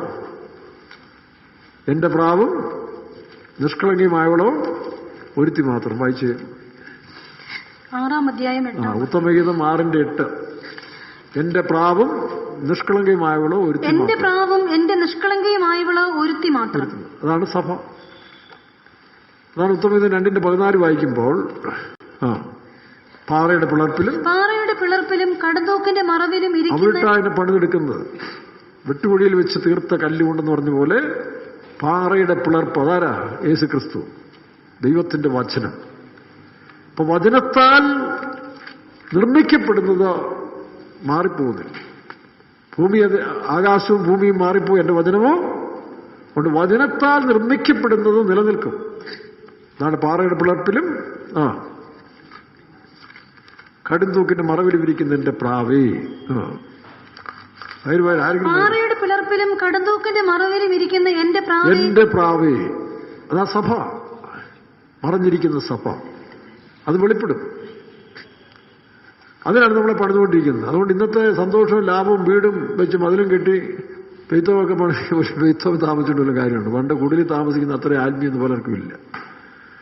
പണ്ട് ഓലപ്പുര താമസിച്ച വിശ്വാസികളും വേലക്കാർക്കും ഒക്കെ എന്തോ ഒരു ആത്മീയ സന്തോഷം. ഇന്ന് ടൈൽസ് ഇട്ടത്, ടൈൽസിന്റെ മേളിൽ അത് മാറ്റി വേറെ എന്തെല്ലാം കോപ്രാജ്യം കാണിച്ചാലും അകത്തിരിക്കുന്നവർ എന്തൊക്കെ ഉണ്ടെന്ന് പറയാം. വെളിപ്പാടുള്ളവർ എത്ര എണ്ണം ഉണ്ട് ഇന്ന്? വിശേഷപോലെ തന്നെ വെളിപ്പാടുള്ളവർ എത്ര ഉണ്ടെന്ന് പറയാം. പിന്നെ ദൈവം തമ്പുരാൻ ഇതിനകത്ത് കൊണ്ടുവന്ന് കുറെ കഴിഞ്ഞ് അടിച്ച് പണിച്ച് റെഡിയാക്കി പണിക്കുറ്റം തീർത്തെടുക്കുന്നുണ്ട്. കുറെ എണ്ണത്തിന് കുറെ എല്ലാം പോകും. പണ്ട് വെളിപ്പാടോട് വന്ന വിശ്വാസികളും വിലക്ക്. അതുകൊണ്ടാണ് അവർ ഒരുപോലെ ഇരുന്നത്. തമ്മിലിണക്കിയ നഗരം. വിശ്വാസിയും വേലക്കാരും വ്യത്യാസമൊന്നുമില്ലായിരുന്നു. രണ്ടുപേരും തുല്യരായിരുന്നു. വിശ്വാസി ഒരു കാര്യത്തിൽ മാറ്റി നിർത്താനില്ല, വേലക്കാരും മാറ്റി. രണ്ടുപേരും. അങ്ങനെയാണ് ഈ സഭയൊക്കെ പണിതെടുത്തത്. ആരംഭകാലത്തിലെ ആദ്യ ഫലങ്ങൾ ഒരു നേരെ ദൈവത്തിൽ നിന്ന് വന്നവരാണ്. നമുക്കും എത്താൻ കഴിയും. എന്ത് ചെയ്യണം? ഈ പറഞ്ഞ വചനങ്ങൾ കേട്ട് നമ്മൾ അതിന് പ്രകാരം ക്രമീകരിക്കണം. പ്രാവിന്റെ ചിറക് വായിക്കാം, വെള്ളി കൊണ്ടും അതിന്റെ തൂവലുകൾ. പ്രാവിന്റെ ചിറക് വെള്ളി കൊണ്ടും അതിന്റെ തൂവലുകൾ പൈമ്പൊന്നുകൊണ്ടും പൊതിഞ്ഞിരിക്കുന്നത് പോലെ ആകുന്നു. വെള്ളിയും പൊന്നും ദൈവരാജ്യത്തിന്റെ ഒരു മഹാ ഇതാണ്. വെള്ളിയും പൊന്നും. അപ്പൊ ഇതിന്റെ ചിറക് എങ്ങനെയുള്ളതായിരിക്കണം? വെള്ളി, തൂവല്, പൊന്ന്. എന്താ വെള്ളിയും പൊന്നും? വെള്ളി വീണ്ടെടുപ്പ്, പൊന്ന് വിശ്വാസത്തിന്റെ നിറവ്. അപ്പൊ വീണ്ടെടുപ്പിന്റെ പ്രത്യാശ, അതാണ് പത്രോസ് ലേഖനത്തിൽ പറയുന്നത്. അന്ത്യകാലത്തിൽ വെളിപ്പെടുവാൻ ഒരുങ്ങിയിരിക്കുന്ന രക്ഷയ്ക്ക് ഈ ചിറകും തൂവലും അവിടെ പറയുന്നുണ്ട്. വായിക്കാം. പത്രോസ് ലേഖനം 2-ാം അധ്യായം. അന്ത്യകാലത്തിൽ വാക്യം പറ. 1 പത്രോസ് 1-ാം അധ്യായം 4-ാം വാക്യം. 1 പത്രോസ് 1:4. അന്ത്യകാലത്തിൽ വെളിപ്പെടുവാൻ ഒരുക്കിയിരുന്ന രക്ഷയ്ക്ക് ഈ പ്രാക്കൾ പറന്നു പോകാൻ പോവാണ്. അങ്ങനെ പറന്നു പോകുന്ന പ്രാവിന്റെ ചിറകും 2ാമത് തൂവലൂടെ പറയുന്നുണ്ട്. വായിക്കാം. അന്ത്യകാലത്തിൽ വെളിപ്പെടുവാൻ ഒരുങ്ങിയിരിക്കുന്ന രക്ഷയ്ക്ക് വിശ്വാസത്താൽ ദൈവശക്തിയിൽ കാക്കപ്പെടുന്നവർ. അവിടെ വിശ്വാസത്താൽ എന്ന് പറയുന്നത് വീണ്ടെടുപ്പിന്റെ പ്രത്യാശ. നമുക്കൊരു വീണ്ടെടുപ്പുണ്ട്. ഈ ശരീരം രൂപാന്തരപ്പെടും. നാം എല്ലാം പറന്നു പോകും. കണ്ണിമയ്ക്കുന്നതിനിടയിൽ നാം രൂപാന്തരപ്പെടും. പൗലോസ് പറയുന്നില്ല, കണ്ണിമയ്ക്കുന്നതിനിടയിൽ നാം രൂപാന്തരപ്പെടും. മരിച്ചവർ അക്ഷയരായി ഉയർക്കും. അതാണ് പ്രത്യാശ. വിശ്വാസം എന്ന് പറഞ്ഞാൽ, വിശ്വാസത്താൽ എന്ന് പറയുന്നത് പ്രത്യാശ കാണിക്കുകയാണ്. വീണ്ടെടുപ്പിന്റെ പ്രത്യാശ. വീണ്ടെടുപ്പിൽ സന്തോഷിച്ചുള്ള എന്ന് പറയുന്നത്. 2, ദൈവശക്തിയിൽ. അപ്പൊ ഈ പ്രത്യാശ എന്ന് പറയുന്നത് വീണ്ടെടുപ്പിന്റെ പ്രത്യാശയാണ് ഈ തൂവലുകൾ. മറ്റൊന്ന് വെള്ളി. വെള്ളി കുറെ കൂടെ സ്ട്രോങ് ആണ്. അതിലാണ് ചിറക് നിർത്തിയിരിക്കുന്നത്. അപ്പൊ നമ്മുടെ ഗതി, ലക്ഷ്യം തെറ്റാതിരിക്കണമെങ്കിൽ വിശ്വാസത്താൽ ദൈവശക്തിയിൽ കാക്കപ്പെടുന്ന നിങ്ങൾക്ക്, വായിക്കാം. വിശ്വാസത്താൽ ദൈവശക്തിയിൽ കാക്കപ്പെടുന്ന വിശ്വാസത്താൽ ദൈവശക്തിയിൽ കാക്കപ്പെടുക. അതാണ് നമുക്ക് ആവശ്യം. അല്ല വകുപ്പ് പറഞ്ഞിട്ട് കാര്യമൊന്നും. അതാണ് വെള്ളിയും പൊന്നും. ആ വെള്ളിയും പൊന്നും നമുക്ക് എങ്ങനെ ഉണ്ടാക്കാം? ഈ പറഞ്ഞ സ്റ്റേജിൽ നമ്മുടെ ചിറക് നമുക്ക് മാനുഫാക്ചർ ചെയ്യണ്ടേ? അതിനെന്താ വഴി? ആക്ഷികമായ വെള്ളിയാണോ? പത്രോസ് യോഹന്നാൻ സുന്ദരമെന്ന ഗോപുരത്തിൽ പറഞ്ഞ വെള്ളിയും പൊന്നും ഞങ്ങൾക്ക് ഇല്ല. വായിച്ചേ 3-ാം അധ്യായം. അപ്പോസ്തലർ പ്രവൃത്തി 3-ാം അധ്യായത്തിൽ. അപ്പൊ ഈ ലോകത്തിൽ വെള്ളിയും പൊന്നും അല്ലേ പറയുന്നത്? വായിക്കാം. 6-ാം വാക്യം. അപ്പോൾ പത്രോസ്, വെള്ളിയും പൊന്നും എനിക്കില്ല. അപ്പൊ ഈ വെള്ളിയും പൊന്നും അല്ല. പക്ഷെ ഹഗായി 2:8 വായിക്കുമ്പോൾ വെള്ളി എന്റേത്, പൊന്നും എനിക്കുള്ളത് കർത്താവ് പറയുന്നു. വായിക്കാം. വെള്ളി എനിക്കുള്ളത്, പൊന്നും എനിക്കുള്ളതെന്ന് സൈന്യങ്ങളുടെ പത്രോസ് പറയുന്നത് വെള്ളി എനിക്കില്ല. പക്ഷെ ദൈവം പറയുന്നത് വെള്ളി എനിക്ക് എന്റേത്, പൊന്നും എന്റേത്. അത് ഈ ആക്ഷികമായ വെള്ളിയും പൊന്നും അല്ല. യോ പറയുന്നു നിന്റെ പൊന്നും വെള്ളിയൊക്കെ എറിഞ്ഞുകളാ. അപ്പോൾ ദൈവം തന്നെ നിനക്ക്, അല്ലെ? ഏതവിടെ വാക്യം? യോബിന്റെ പുസ്തകം എത്രയാണ്? 22:24 നോക്കി. യോബിന്റെ പുസ്തകം 22:24. നിന്റെ പൊന്ന് എന്താ അതിന്റെ അർത്ഥം? നിന്റെ പ്രശംസയും നിന്റെ പ്രവൃത്തിയും, നീ നേടിയതൊക്കെ നീ എറിഞ്ഞുകളാ. പൗലോസ് പറയുന്ന ലാഭമായതൊക്കെയും ഞാൻ ചേർന്നുണ്ട്. ക്രിസ്തുയേശുവിന്റെ പരിജ്ഞാനത്തിന്റെ ശ്രേഷ്ഠത ഞാൻ ഇപ്പോഴും ചവർന്നിട്ടുണ്ട്. അപ്പൊ നീ ലാഭമായി കാണുന്നതെല്ലാം നീ ആദ്യം എറിഞ്ഞുകളാ. യോബിന്റെ ലാഭങ്ങളെല്ലാം ദൈവം ഇല്ലാതാക്കിയതിനു ശേഷമാണ് ദൈവത്തെ വെളിപ്പെടുത്തി കൊടുത്തത്. വീണ്ടും വായിച്ച വാക്യം. ഓഫീർ തങ്കം തോട്ടില് ഇട്ടുകള. നീ നേടിയതൊന്നും നിനക്ക് അവിടെ എത്താൻ ഒക്കത്തില്ല. ആ പർവ്വതത്തിലേക്ക് പറക്കാൻ ഈ ലോകത്തിൽ നീ നേടിയ നിന്റെ സമ്പാദ്യമോ വിദ്യാഭ്യാസമോ നിന്റെ ഇതൊന്നും അവിടെ പ്രയോജനമില്ല. അതെല്ലാം നീ എറിഞ്ഞുകളാം. കർത്താവ് ദൈവരാജ്യത്തിന് വേണ്ടി ഒരുത്തനെ ക്ഷണിക്കുമ്പോൾ നിനക്കുള്ളതെല്ലാം വിറ്റെന്ത് ചെയ്യണം? ദരിദ്രർക്ക് കൊടുക്കാം. അവൻ സമ്പത്തിൽ ആശ്രയിച്ചുകൊണ്ട് അത് ബുദ്ധിമുട്ടായിട്ട് തോന്നി. നോക്കണം. അപ്പൊ ഈ ലോകത്തിന്മേൽ ആശ വയ്ക്കുന്നവരത് കിട്ടുകയില്ല. അപ്പം യോ പറയുന്നത് നിന്റെ പൊന്ന്, ഒന്നുകൂടെ വായിച്ച വാക്യമൊന്നും, പൊടിയിലും. കാരണം അതത്രയേ ഉള്ളൂ. ലോകമനുഷ്യർക്കറിയാം, അടുത്ത് നമ്മുടെ താമസിക്കാതെ ചിലപ്പോൾ ഈ അടുത്ത വർഷം സ്വർണ്ണമെല്ലാം വെച്ചിരിക്കുന്നവന്മാർ വാരി എറിയും. പണ്ട് ഇറ്റലിയിലെ കോവിഡ് വന്നപ്പോൾ ഡോളർ എറിഞ്ഞ പോലെ. കാരണം സ്വർണത്തിന് വിലയില്ലാതാക്കാൻ പോവാ, കറൻസിക്ക് വിലയില്ലാതാക്കാൻ പോവാ. അപ്പൊ നോട്ട് അടുക്കി വെച്ചവന്മാരും സ്വർണം കട്ടുവെച്ചിട്ട് തെറിയാൻ പോവാണ്. കാരണം ഇത്രയും കാലം കഷ്ടപ്പെട്ട് ഇല്ലയോ. ചില സ്ത്രീകൾ വീട്ടിലെ പിള്ളേർക്ക് നേരെ ചുവേ ചാപ്പാട് കൊടുക്കാതെ ചേർത്ത് വെച്ച് 2 പവൻ 3 പവൻ 10 പവനൊക്കെ ആക്കി വെക്കുന്ന പാർട്ടികളുണ്ട് ലോകത്തിൽ. പെന്തക്കോസിലുണ്ടെന്ന് എനിക്കറിയത്തില്ല, നോക്കണം. അവസാനം മൂച്ചിറക്കാതെ പശു ഇറക്കാതെ ചത്തുപോയ പാർട്ടികളുണ്ട്. അപ്പൊ ഇത് ആ സ്വർണ്ണമല്ല, ലോകത്തിലെ സ്വർണം തന്നെ വിലയില്ലാതായി തീരുകയാണ്. പൊടിയിൽ എറിഞ്ഞുകളാ, നിന്റെ പേരും പ്രതാവും പ്രശംസയെല്ലാം നീ ഇല്ലാതാക്കുക. അപ്പോൾ സർവശക്തൻ വായിച്ചേ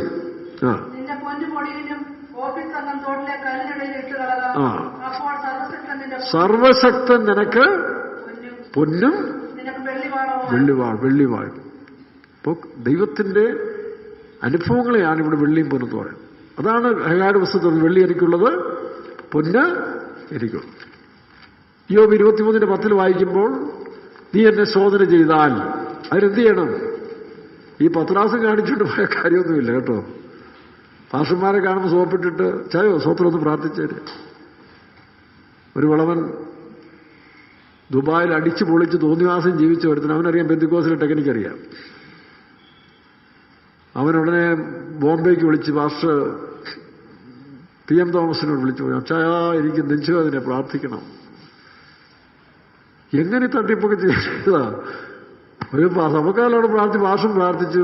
2 മണിക്കൂർ കഴിഞ്ഞ് പൂർണ്ണ സൗഖ്യം കിട്ടുന്നത്. ഇത് കേൾക്കുമ്പോൾ അന്നത്തെ കാലം വലിയ സന്തോഷമല്ലേ. ഇവൻ തന്നെ അടുത്ത ദിവസം ആഴ്ച സാക്ഷി പറയാൻ പോകുന്നത് നല്ല വെള്ള ഡ്രസ്സ്, ക്ലീൻ ഷേവ്, മുടിയെല്ലാം വെട്ടി, നല്ലൊരു സാക്ഷ്യവും ദൈവത്തിന്റെ ദാസൻ പ്രാർത്ഥിച്ചുകൊണ്ട് എനിക്ക് അത്ഭുത സൗഖ്യം കിട്ടി. എന്നാ കാരണം? കല്യാണം നടത്തണം. അപ്പോൾ ദുബായിലേക്ക് അന്വേഷിച്ചപ്പോൾ അങ്ങനെ ഒരു വിശ്വാസി അവിടെ വന്നിട്ടേ ഇല്ല. നോക്കണം, ഒരുത്തർ അവിടെ സഭയ്ക്ക് വരത്തില്ല. അപ്പോൾ അന്വേഷിച്ച് പിടിച്ചപ്പോൾ അവരുടെ സഭയിലെ മറ്റ് വിശ്വാസികൾ രണ്ടുപേർക്ക് അറിയാം. അവർ എൻ്റെ അച്ഛാ ഇവിടെ കഞ്ചാവ് അടിച്ച് കള്ളും കുടിച്ച് കിടന്ന പാർട്ടിയാണ്, കാശുണ്ടാക്കുന്നുണ്ട്. നോക്കണം, ഇവിടെ എൻട്രി ചെയ്യാനായിട്ട് പാസ്റ്ററോട് പ്രാർത്ഥിച്ച് വലിയ ഫക്കത്തിനെ പോലെ കയറി. അവൻ കല്യാണം കഴിച്ചാൽ ഗുണം പിടിക്കും. അവൻ പറ്റിയ പെണ്ണായിരിക്കും. ഇവനെ ഇട്ടാ വരപ്പിക്കുന്നതിനായിരിക്കും ആ പെണ്ണ്. ഞാൻ പറഞ്ഞിരിക്കാവിലിരിക്കുമ്പോൾ ഇതുപോലെ ഒരുത്തൻ ഇങ്ങോട്ട് വരുന്നത്. അപ്പോൾ അതിന് മുമ്പ് ഇങ്ങനൊരുത്ത് ഉണ്ടെന്ന് പോലും അറിയത്തില്ല. അങ്ങനെ വിശ്വാസി ഉണ്ടെന്ന് പോലും അറിയത്തില്ല. ഇങ്ങനെ ഒരുത്തനുണ്ട്, അവനവിടെയും പോകത്തില്ല. ഇങ്ങോട്ട് വരുമ്പോൾ ഇവിടെ വലിയ ആളാണ്. അതിനുവേണ്ടി എന്നെ വിളിച്ചിട്ട് പ്രാർത്ഥിച്ചാൽ എനിക്ക് പ്രയാസം അങ്ങനെയെന്ന് എൻ്റെ മനസ്സ് അപ്പോഴേ തോന്നി. ഇതുവരെയും വിളിക്കാത്തൊരുത്തിന് ഇപ്പം ഞാനിങ്ങോട്ട് വരികയെന്ന് പറഞ്ഞ് പണ്ടത്തെ PM-ന്റെ ഈ ഓർമ്മ എൻ്റെ മനസ്സിലുണ്ട്. ഏതായാലും ഞാൻ പ്രാർത്ഥിച്ചു വന്നപ്പോഴേ ചോദിച്ചു, നീ അവിടെ സഭായത്തിന് പോവുമോ? ഇല്ല. വിലക്കാരുമായിട്ട് ഐക്യമുണ്ട്, വിശ്വാസം ഇല്ല. നീ ഇതിനെന്തിനാ കള്ളം പറഞ്ഞു? സൗഖ്യമാണെന്ന് പറഞ്ഞ് കള്ളം പറയാൻ സാക്ഷി പറയാൻ വന്നാണോ എന്ന് ചോദിച്ചു. ഏതായാലും അവനെ സമ്മതിച്ചു. ഇതുകൊണ്ടൊരു കാര്യമുണ്ടോ? ഇതാരെ ബോധിപ്പിക്കാനാണ്? വേഷം കെട്ടും, അഭ്യാസവും കാണിച്ചാൽ കൂടുതൽ ശിക്ഷാവിധിക്ക് യോഗ്യരാകത്തല്ലേ ഉള്ളൂ. നീ നിന്നെ തന്നെ വെളിപ്പെടുത്തേ, ഒന്നുമില്ലാതെ സമ്മതിക്കേ. അപ്പൊ ദൈവം പ്രവർത്തിക്കും. 23:10 വായിച്ച്, എന്നെ ശോധന കഴിച്ചാൽ തീയിലിടതോ ഉരുക്കിയെടുക്കേ. കർത്താവേ നീ എന്നെ ഒന്ന് ഉരുക്കെന്ന് പറയണം, പ്രാർത്ഥിക്കണം. നീ എന്നെ ഒന്ന് ഉരുക്കിയെടുക്കേ, എന്റെ പ്രാകൃത സ്വഭാവം ഒന്ന് പോട്ടെ. ദൈവത്തിനറിയാം. നീ എന്നെ ശോധന കഴിച്ചാൽ ഞാൻ പൊന്നുപോലെ പുറത്തു വരും. ആ വെളിപ്പാടുണ്ടല്ലോ യോബിന്. നമുക്കെന്താ ഇല്ലാത്ത? കഷ്ടപ്പെടാൻ ശോധനയിൽ കൂടെ പോകാൻ നമുക്ക് മനസ്സില്ലാത്തതിന്റെ കാരണം എന്താ? വെളിപ്പാടില്ല. ഇരമ്യ 9:7 വായിച്ച്. ഇരമ്യ പ്രവചനം 9:7.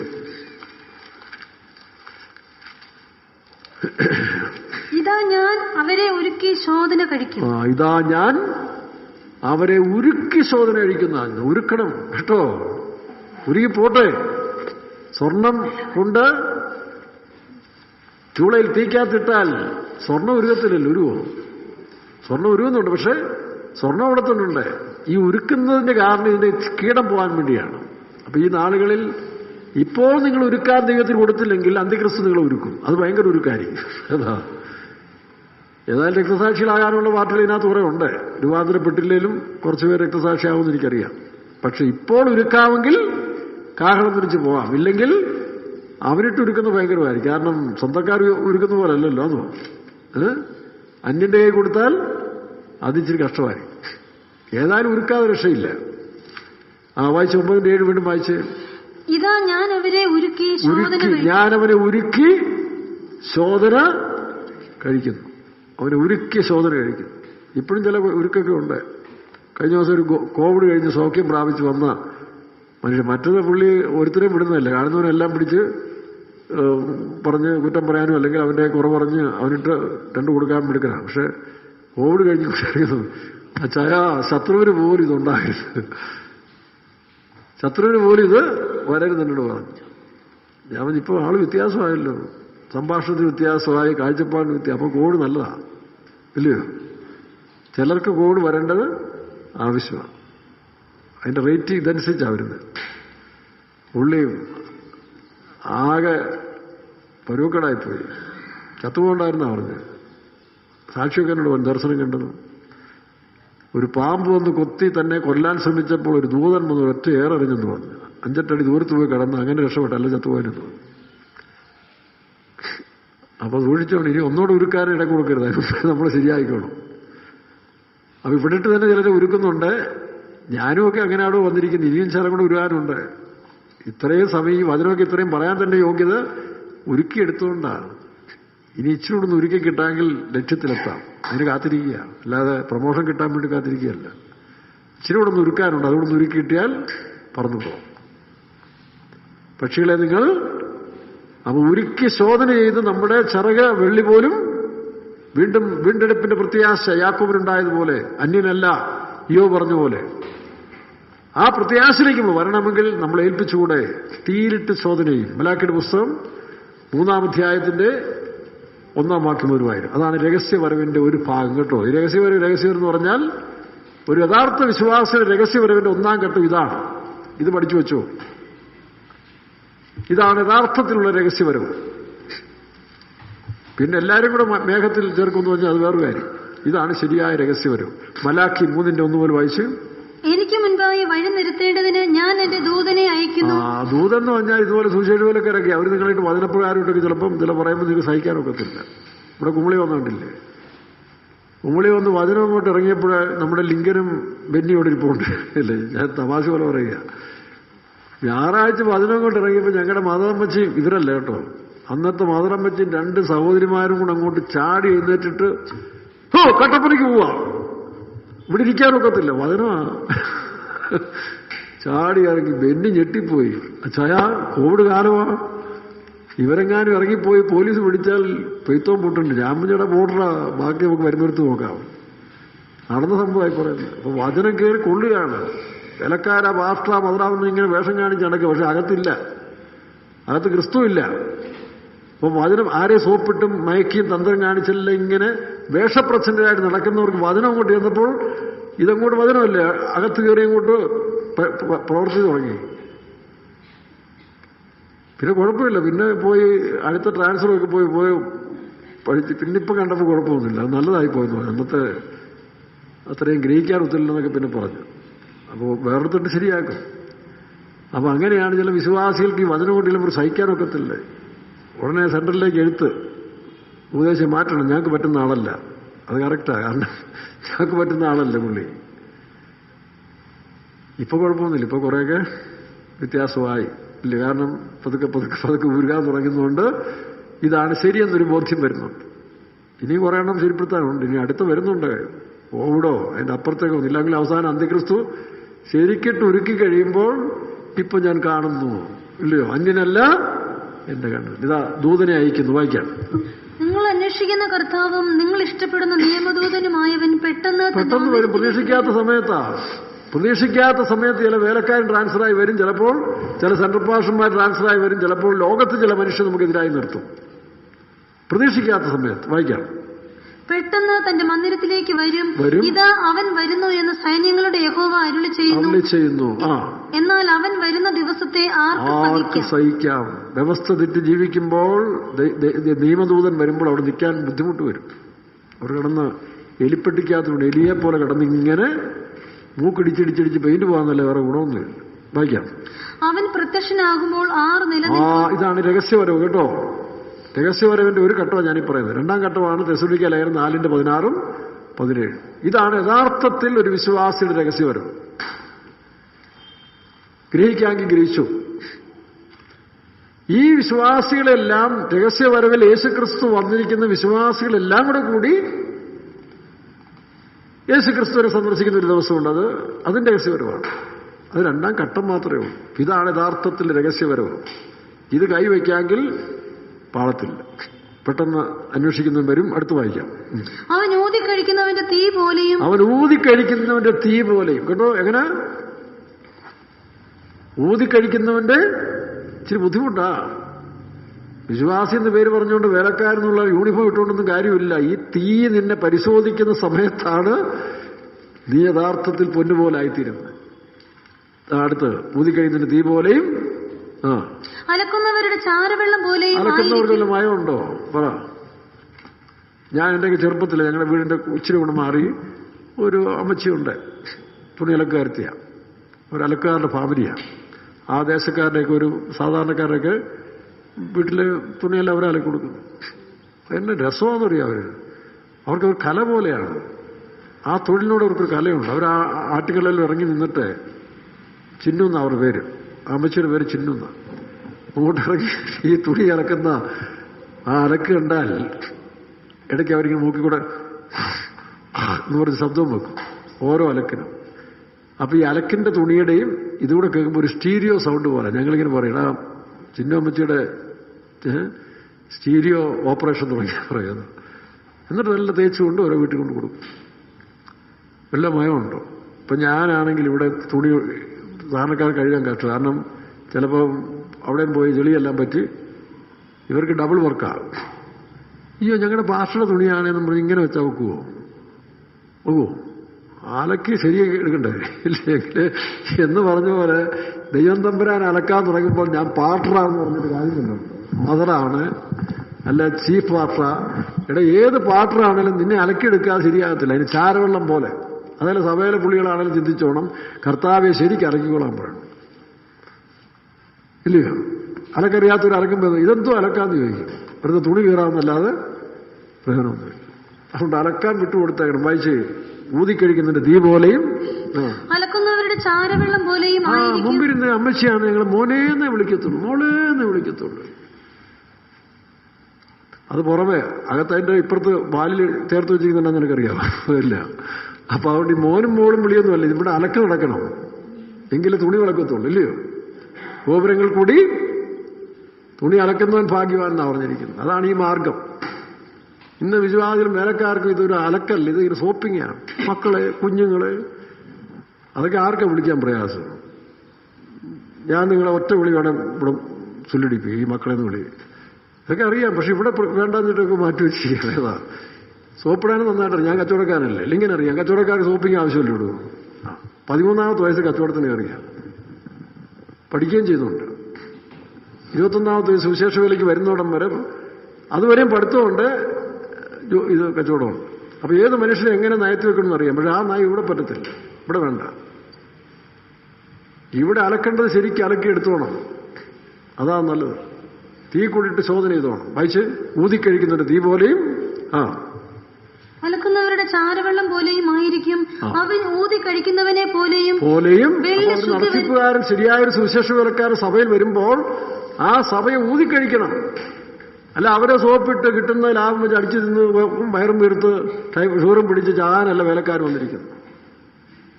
ഇത് വരുന്ന വേലക്കാരെ ചില വിശ്വാസികൾ പീഡിപ്പിക്കുകയും ചെയ്യും. ഞങ്ങൾ ഇവിടുത്തെ വലിയ പുള്ളികളാണ്. എന്തോ വലിയ പുള്ളിയാണ്, ശ്വാസം പോയാൽ തീർന്നില്ല. ഇതാ നടക്കുന്നു. വിടാനൊത്തില്ലെങ്കിൽ ഏത് പുള്ളിയും ഇത്രയും പുള്ളില്ലേ. അതുകൊണ്ട് പുള്ളിയൊന്നുമല്ല വിഷയം, നമ്മൾ പൂർണ്ണരാക്കപ്പെടണം. വായിക്കാം. അവൻ ഊതിക്കഴിക്കുന്നവനെ പോലെയും വെള്ളി ശുദ്ധീകരിക്കുന്നവനെ പോലെയും ഇരുന്നു കൊണ്ട്. ആരെ? എല്ലാവരെയും അല്ല. എല്ലാവരും ഒന്നും ഇത് പറഞ്ഞിട്ടില്ല. എല്ലാ വിശ്വാസികൾക്കും ഇത് പറഞ്ഞിട്ടില്ല. എല്ലാ വേലക്കാർക്കും പറഞ്ഞിട്ടില്ല. പിന്നെ ആരെയാ? വായിക്കാം. ലേവ്യ പുത്രന്മാരെ. ആരാ ലേവ്യര്? സമർപ്പിതര്. ദൈവേഷ്ടത്തിനായി തങ്ങളെ തന്നെ സമർപ്പിതരായ വിശ്വാസികൾക്കും വേലക്കാർക്കും പറഞ്ഞ മാർഗമാണ്. അല്ലാത്തവർക്ക് 3 കാര്യങ്ങൾ സാധിച്ചെടുക്കാം. മാമോദിസ മുക്കാം, കല്യാണം നടത്തി കൊടുക്കാം, പിന്നെ ചത്ത ആച്ചിങ്, മാച്ചിങ് ആൻഡ് ഡിസ്പാച്ചിങ്. 3 കാര്യങ്ങൾ. സഭാ മെമ്പർഷിപ്പിന് കിട്ടുന്ന 3 കാര്യം ഇവിടെ ഉണ്ട്. എന്തൊക്കെയാ രാംദാസേ? എന്തൊക്കെയാ? Arching, matching, dispatching. അത് ഫ്രീ ആയിട്ട് കിട്ടും. അതിന് പിന്മാറ്റക്കാർക്കും കൊടുക്കും, ഇല്ലയോ? ചിലപ്പം വിശ്വാസികളുടെ സ്വന്തക്കാർക്ക് ചിലപ്പോൾ നമ്മൾ അടക്കേണ്ടി വരും. അതിനായം. പക്ഷേ ദൈവരാജ്യത്തിൽ പോകണമെങ്കിൽ നീ ഊതിക്കഴിക്കാൻ വിട്ടുകൊടുക്കണം, സമർപ്പിതരായിരിക്കണം. അപ്പൊ നിങ്ങൾ ലേവ്യരാണോ അത് ഇവിടുന്ന് മെമ്പേഴ്സാണോ? ലേവ്യരാണെങ്കിൽ ദൈവേഷ്ടത്തിനായിട്ട് വിട്ടുകൊടുക്കും, ശരിക്കും ഊതിക്കഴിക്കും. അലക്കുന്ന ചാരവെള്ളം പോലെ അങ്ങ് നിന്ന് അലക്കി അലക്കി അലക്കി വെളുപ്പിച്ചെടുക്കും. കറ ചുളുക്കം എല്ലാം മാറും. ചിലർ അലക്കിയാലും കറ മാറത്തില്ല, ഇല്ലയോ? കറ കളയാൻ അവർക്കറിയത്തില്ല. ചിലർ തേച്ചുകൊണ്ട് വന്നാൽ 5-8 ചുളിവ് കാണും. ഞാൻ വിശറി കൊണ്ട് ആദ്യമൊക്കെ അടി വാങ്ങിച്ചതാണ്. എൻ്റെ അപ്പൻ്റെ ജുബ ഞാൻ തേക്കാൻ പറഞ്ഞു, തേച്ചപ്പോൾ ചുളിവ് വന്നതിന് വിശറി കൊണ്ട് ചെറിയൊരടി. അങ്ങനെ 5-8 അടിയൊക്കെ വാങ്ങിച്ചു കഴിഞ്ഞപ്പോൾ മനസ്സിലായി, പിന്നെ ഞാൻ തേച്ചെങ്കിലേ അപ്പൻ ഇഷ്ടം വരുത്തും. മനസ്സിലായോ? സിൽക്ക് ജുബായുണ്ട്, മറ്റേ ജുബായുണ്ട്, ആ ജുബായൊക്കെ ഞാൻ തേച്ച് കൊടുക്കണം. കാരണം എനിക്കൊരു ഇഷ്ടമായി തോന്നി. അപ്പോൾ ആരംഭത്തിലോ എൻ്റെ മനസ്സിൽ പോലെ തോന്നിയതിന് അടി കിട്ടി, ചെറിയ ചെറിയ അടി കിട്ടി, പിന്നെ ക്ലിയറായി. അല്ലെങ്കിൽ സുവിശേഷ വിലയ്ക്ക് പോയ സൗകര്യം ഞങ്ങൾ രണ്ടും തേച്ചെങ്കിലും പുള്ളിക്ക് ഇഷ്ടം വരത്തുള്ളൂ. കാരണം കറക്റ്റായിട്ട് അത് ചെയ്തു കൊടുക്കും. അപ്പോൾ കറ ചുളുക്കമൊന്നുമില്ലാതെ വാട്ടം മാലിന്യൊന്നുമില്ലാതെ ശുദ്ധയും ഇതുപോലെ നമ്മെ പണിതെടുക്കാൻ നമ്മൾ വിട്ടുകൊടുക്കണം, സമർപ്പിതനായിട്ട് വിട്ടുകൊടുക്കണം. അല്ല അവിടെ ഞാൻ എൻ്റെ കുടുംബം എന്തോ കുടുംബമാണോ? ഏത് കുടുംബമായെന്തുവാ? യൂസഫ് അലി കണ്ടില്ലേ? ഈ ലോകത്തിലെ ഏറ്റവും വലിയ ധനാഠ്യന്മാരൊരാളാണ്. എറണാകുളത്ത് വെച്ച് അതുപോലെ പോയി മൂക്കുത്തിയില്ലേ? പുള്ളി പറയാ, എന്റെ ദൈവമാണ് എന്നെ രക്ഷിച്ചത്. അത്രയും വെളിപ്പാട് അങ്ങേർക്കുണ്ട്. നോക്കണം, ഹെലികോപ്റ്റർ പോയി മൂക്കുത്തി കിടന്നു തെളിക്കാത്ത രക്ഷപ്പെട്ടത് അത്ഭുതമാണ്. പുള്ളി പറഞ്ഞു ദൈവം എന്നെ രക്ഷിച്ചതാണ്. അതാ പുള്ളിക്ക് എപ്പോഴും ദൈവത്തോടും പാവങ്ങളോടൊരു കടപ്പാട്. ദൈവമാണ് എന്നെ നിലനിർത്തുന്നത്. അങ്ങനെ വലിയ വലിയ മനുഷ്യരൊക്കെയും ദൈവത്തിൽ ആശ്രയിക്കുന്നു. അപ്പൊ ചാരവെള്ളം പോലെയും. പിന്നെ വായിക്കാം, ഇരുന്നു കൊണ്ട് ലേവിപുത്രന്മാരെ ശുദ്ധീകരിച്ച് പൊന്നുപോലെയും വെള്ളി പോലെയും നിർമ്മലീകരിക്കും. അതാണ് നമ്മൾ നടക്കുന്നത്. അങ്ങനെ നാം നിർമ്മലീകരിക്കപ്പെട്ട വെള്ളി പോലെയും പൊന്നുപോലെയും ആയി കഴിയുമ്പോൾ നമുക്ക് ഉത്തേജനമായി, നമ്മുടെ ചിറക് വെള്ളി പോലെ ശക്തമായി, നമ്മുടെ പ്രത്യാശയ്ക്ക് ജീവൻ വെച്ചു. അപ്പോൾ നമ്മൾ പറയും മതി, ഇനി ഞാൻ എൻ്റെ യേശുവിനെ പോയി കാണും. യാക്കോബ് പറഞ്ഞു പോലെ അതാണ്, പക്ഷികളെ പോലെ നിങ്ങൾ നിങ്ങളുടെ പർവ്വതത്തിലേക്ക് പറഞ്ഞു. പക്ഷിയുടെ ചിറക് വെള്ളി കൊണ്ടും പൊന്നുകൊണ്ടും. നമുക്ക് അടയടയ്ക്കാം. ലേവി പുത്രന്മാരെ പൊൻവെള്ളി തമമാ പൂതിക്കഴിച്ചിടുന്നവർ ശോധനയാപ്പിയാലെന്നെയോ ശുദ്ധീകരിക്കുന്നല്ലോ.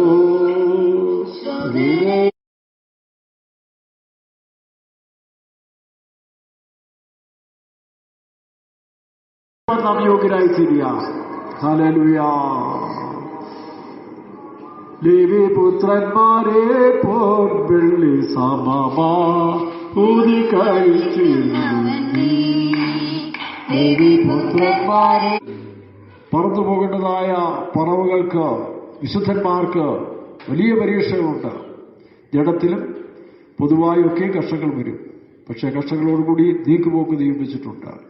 പരീക്ഷ കഴിഞ്ഞ് വരുമ്പോൾ പൊന്നുപോലെ നാം വെളിയിൽ വരും. അതിനായി സ്തോത്രം ചെയ്യാം. സ്തോത്രം, സ്തോത്രം, സ്തോത്രം, സ്തോത്രം, സ്തോത്രം, സ്തോത്രം.